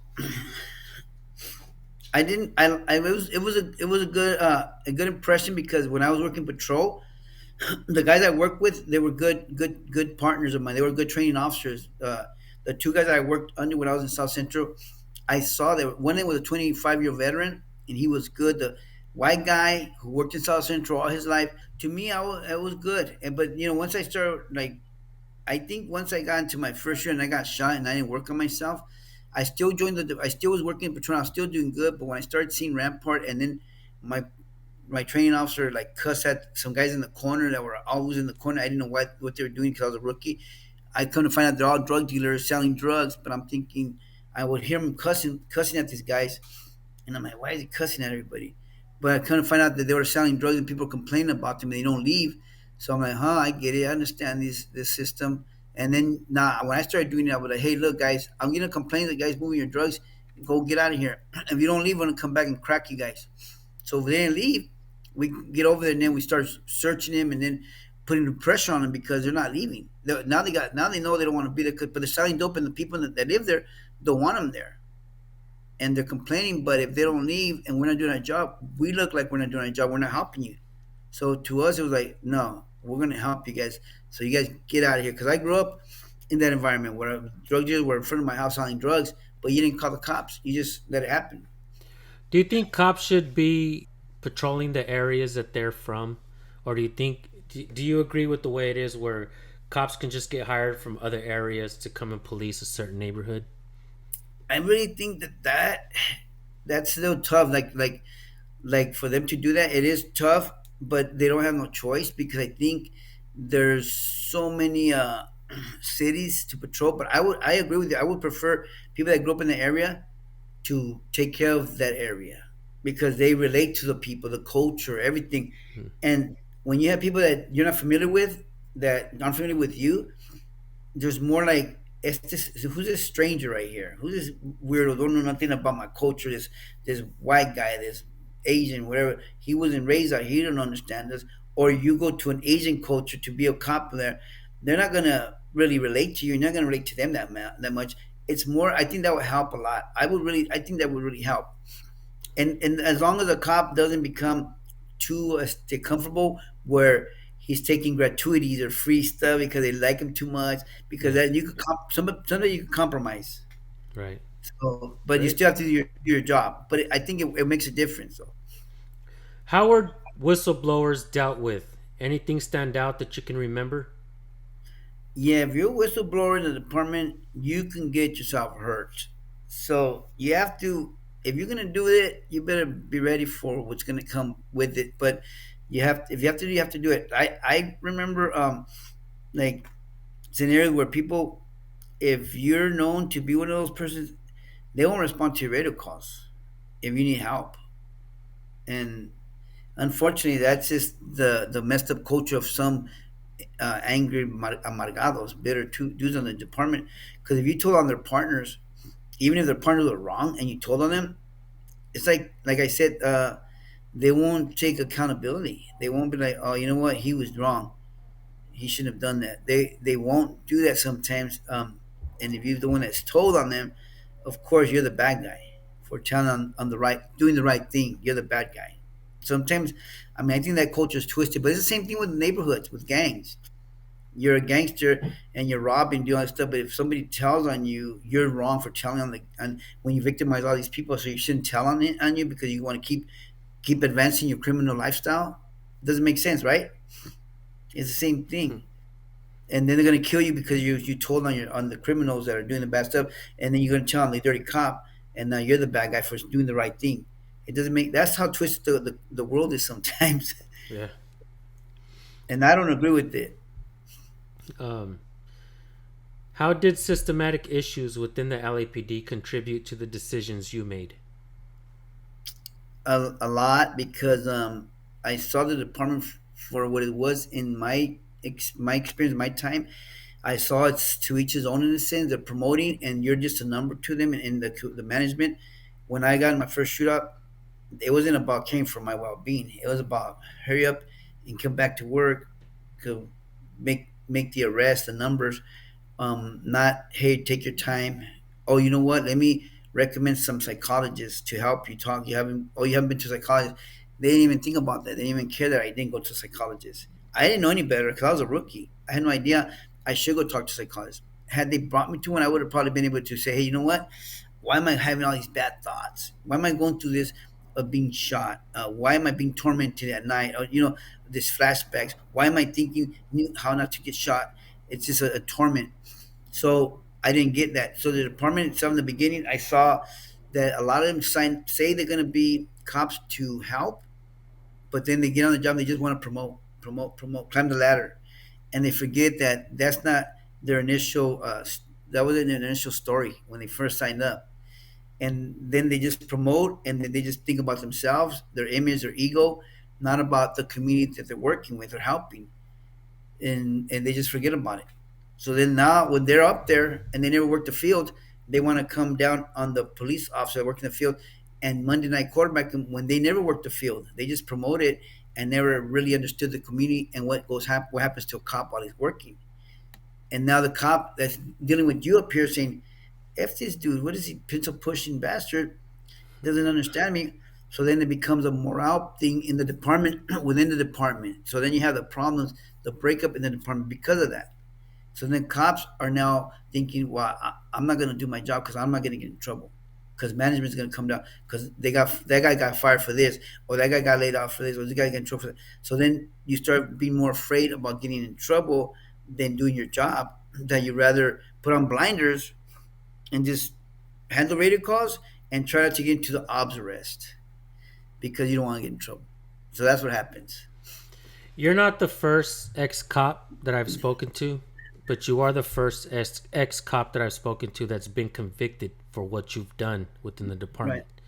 All right. I do believe that your story is important. I do believe that other cops, even cops that are working now, Yeah. should pay attention to Ruben's story. Yes. I've spoken to several different cops. One of them I actually cussed out before. Oh yeah. Yeah, cops were sent to my house looking for people that didn't live there, and I asked her, "What's your name, sweetheart?" And she said, "I'm not your sweetheart." And I was like, "What's your fucking name and badge number?" And she gave it. She walked away. I ended up working with her later on. She's Oh, helped me out on my channel and stuff. that's She's cool. no longer a cop, and she's actually writing a book regarding her experiences here with the department that Mm, where I live. And I'm gonna promote her book as well, guys. nice. And so there's another guy I want to give a shout out to. His name goes by Abaya Israel. He has a channel on YouTube called We the People University. Shout out Mm, to Abaya. One thing I learned from Abaya was something he talked about, something that was extremely similar to another ex cop that I spoke to out of New Jersey. And one of the things that he told me was that his father passed away hating who he became. mm, This cop started cheating on his wife. He started going to the bars after yeah. work with the other cops. He started falling into this club of these other Yeah. cops who'd go around and cheat on their wives and do all kinds of crazy shit. That happens. Yeah. That He ended up happens. hooking up with one of these badge bunnies, Mm-hmm. and she promised him the world. He left his wife and kids for this badge Sure. bunny, and she ended Yeah. up leaving him for another cop who looked just like him with tattoos and muscles. Oh, wow. And so he lost his family. His father passed away, hating who he became. We talked on the Mm, phone for hours, and he would cry to me and tell me what became of him. He was right. broken inside. Yeah. He said that would not have happened if he would have never became a cop. Right. Abaya Israel from We the People University said he was invited to the bars. He could have done everything to join the club like they wanted him to, but he wouldn't. Yeah. So they Yeah. started coming down on him, making him work in areas that he didn't want to work in, dangerous Mm, areas, late at night. And he just decided to quit the force because he wasn't going to fall in line with their club. He wasn't going to join their club. And yeah. he didn't like who he was becoming. Right. So he ended up quitting that. And he still has his family. He still talks to his father, his mother. Nice. And he saved himself from that. It makes me Yes. wonder if the culture of policing has changed even more today, where, you kind of, it's better if you become a bad person than it is to stay a good person. Right. I think honestly it's bad right now because of the everybody's so afraid of what's going on. The officers are scared. So I think it's the mentality is wrong. It's us against them type of stuff, which has to improve. But I really feel that you have to be your own person. See, and this is like high school. Cop job is like a high school. Like you got the cool dudes, you got the nerds, you're getting the same thing in the department, but you have to be your own man. And when I joined, and they would invite me, I would be like, no, I'm not going. I don't. I was not for that. I was for me. I was my own person. I grew up that way. I grew up saying no to everything, even in the streets, neighborhoods. I did what I felt like doing. I wanted to do, but not because somebody brainwashed me or pushed me into it or I peer pressure. When I joined the department, I was my own person, and then I started doing me. When I got in trouble, it was all me. Nobody. I ran this operation. I was me mad. F Yeah. you guys. But reality is, if you join, you have to be your own person there and still not let the other guy that thinks he's cool influence you to go do what you don't want to do. You shouldn't be doing because that's how you start changing too. You start going to the culture again, drinking. If you want a drinker, why do you have to start drinking now? Because the job's gonna. That's how you medicate. But that's what happens. All these guys find that outlet, and it becomes a negative thing. Their outlet becomes womanizing, cheating on their wives, like you said, cheating and drinking. All this dumb stuff, war stories. Who cares? War story. What's so fun about war stories? I don't want to hear all that bull. I didn't like hanging out with those dudes. One time I went after my second shootout, they took me to have a drink. I wasn't comfortable with the crash guys. I just had a drink. I left. I didn't need to be there. I don't want to be there. I was, but not everybody's different. Everybody needs that acceptance, affirmation. That goes back to your childhood. A lot of people still want that affirmation, the acceptance, the sense of belonging. Like I said, just like gangs, just like kids in high school, the department is the same thing. And you have to grow up, but you have to get again. You have to focus on what you as a person is dealing with. So you got to get help. A lot of guys don't get help when they're already involved in a lot of trauma in the department because you're gonna see trauma. You're gonna be traumatized. So you got to work on that. And you don't work on it. I One of the things I noticed about you, not only now talking to you, but in the interview that I watched, is you seem to be really self-aware about yourself, what you've done. You seem to have discipline, and you don't seem to play the blame game. You take accountability for yourself and your actions. This is what one of the things I'm noticing about you, and you don't really blame the department. You don't really blame the culture. You don't really blame your partners, the people you worked with. Maybe you did in the past, but now you seem to have accountability. Do you think that that has actually helped you to become the man that you are today? Yes, because I know that I'm the one that's guilty. I'm the one that chose to take those actions because nobody forced me. No, but I did it on my own. I decided to behave that way because my reactions could have been different. When I got mad at the department, my reaction could have been different. I could have said, you know what, I'm not going to be a cop. I'm going to quit and get a job somewhere else. I owned my own gyms back then, my martial arts gym. I could have said, I'm going to stick to my job, my gyms, leave this job alone. I don't care for them no more. I'm going to retire. pension off whatever, and do good and raise my family, raise my kids, and live my life. But I didn't. I chose revenge. So yeah, it was my fault. I could have did a lot of different things, but I chose again revenge. So yeah, I'm the one that's guilty. I'm the one that paid for it. Hmm. So ultimately, nobody did the time with me. I did it with myself. Well, me and God and my senior and the people around me. But I had to pay for it. My family had to pay for it because of my fault. So all this was my fault. What one of the things that we do that I started doing is police accountability. I've discovered patterns along the way as well.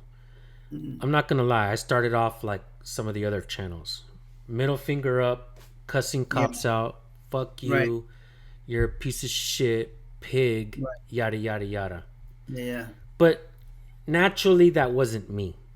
Right. Because I'm a good person inside, man. I want to treat people kindly, give them respect, open doors for old ladies, Mm-hmm. stuff like that. Yeah. And so I started to approach things my own way. Right. And but I've discovered patterns. I've discovered patterns that not only we the people don't know what our rights are. Many cops that I've asked if they know even the Right. simplicity of the First Amendment, they don't seem to know it.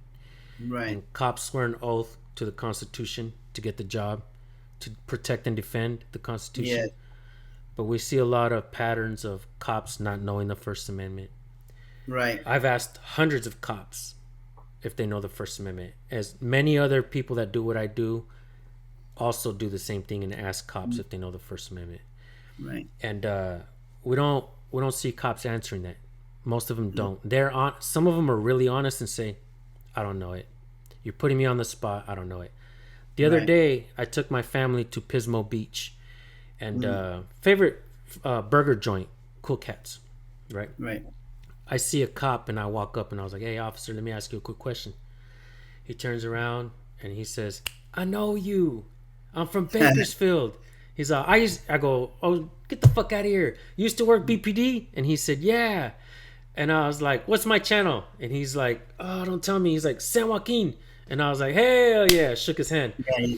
And I said, "So you know the question I'm going to ask you?" And he's like, "What is it?" And I was like, "The First Amendment. Do you know it?"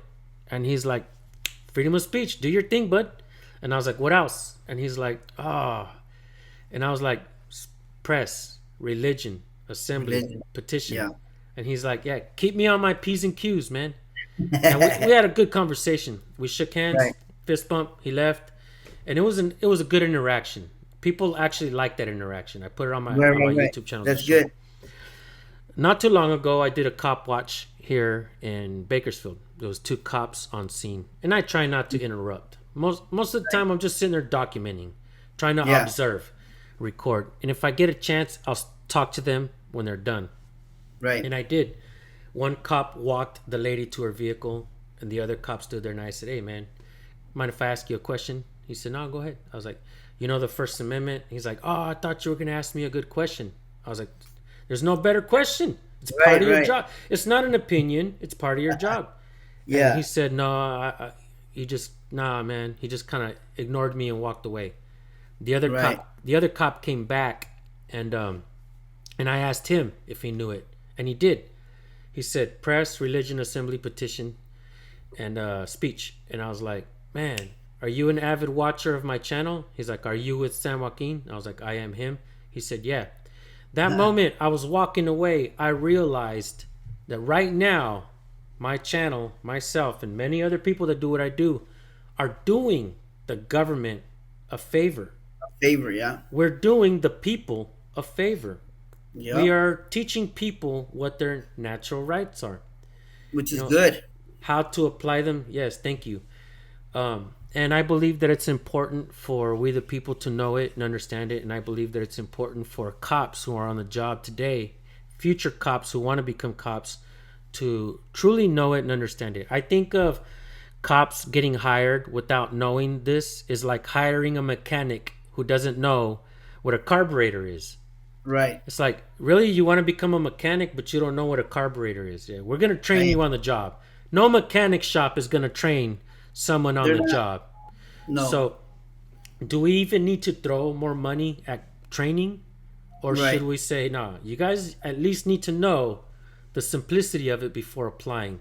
Yes. These are things that I've discovered along the way. And So I agree with you, and I think that it helps cops be more accountable and less abusive. If you know your rights and you know that part, you're gonna be like, "Why'd you stop me?" And some of them become assholes, and they need to respect that. When you know, you know, and some of them take it personal because that goes a chip on the shoulder. That's something different. That's personal. That's something their issue. They should be respectful and say, "Okay, if I'm wrong, I'm wrong." But how many will accept that? You know what I mean? But they have to. No, no, no es queda otra. yeah, that's right. Makes a Rube, difference though. What you're saying, when what you're doing makes a difference too. thank you. Ruben Palomares, this was an amazing interview. I want to Thanks thank for you for having me. taking the time to speak to me and to speak to the people. I'm hoping that other cops watch this. Me too, and I'm hoping we can make a difference. I really want that because it needs to be. Whenever you want to have your voice heard, you want to come back on, I'll bring you on. If you feel like Okay. you have more to share, let me know. I'll bring you back on. Everybody, this I is appreciate Ruben it. Palomares. Any last words? No, just appreciate the fact that this is important. It needs to be done, and it wasn't being done before. And I think we all need that. And accountability is 100%. But of course, for everybody else that's listening, um, everybody, we all need to look within ourselves and be accountable too, and not just you blame everybody else because we're all guilty of something too. If we're not making a difference, and we're just behind the scenes talking about stuff but not doing anything about it, because we all could do something about it. Not just you, like you're taking that position, and that's awesome. But how many other people can help you? How many other people can get involved in some way or another?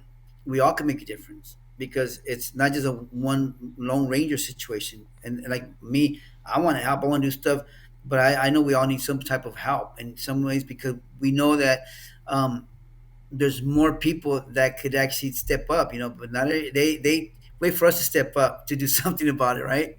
Hmm. But no, I think people that want to talk about it be about it too. Do something about it. That's right. Get involved. Yeah, Whatever you need help in, you let me know. I And appreciate it. again, thank you, bro. All right, thank you. All right. Take care. Bye.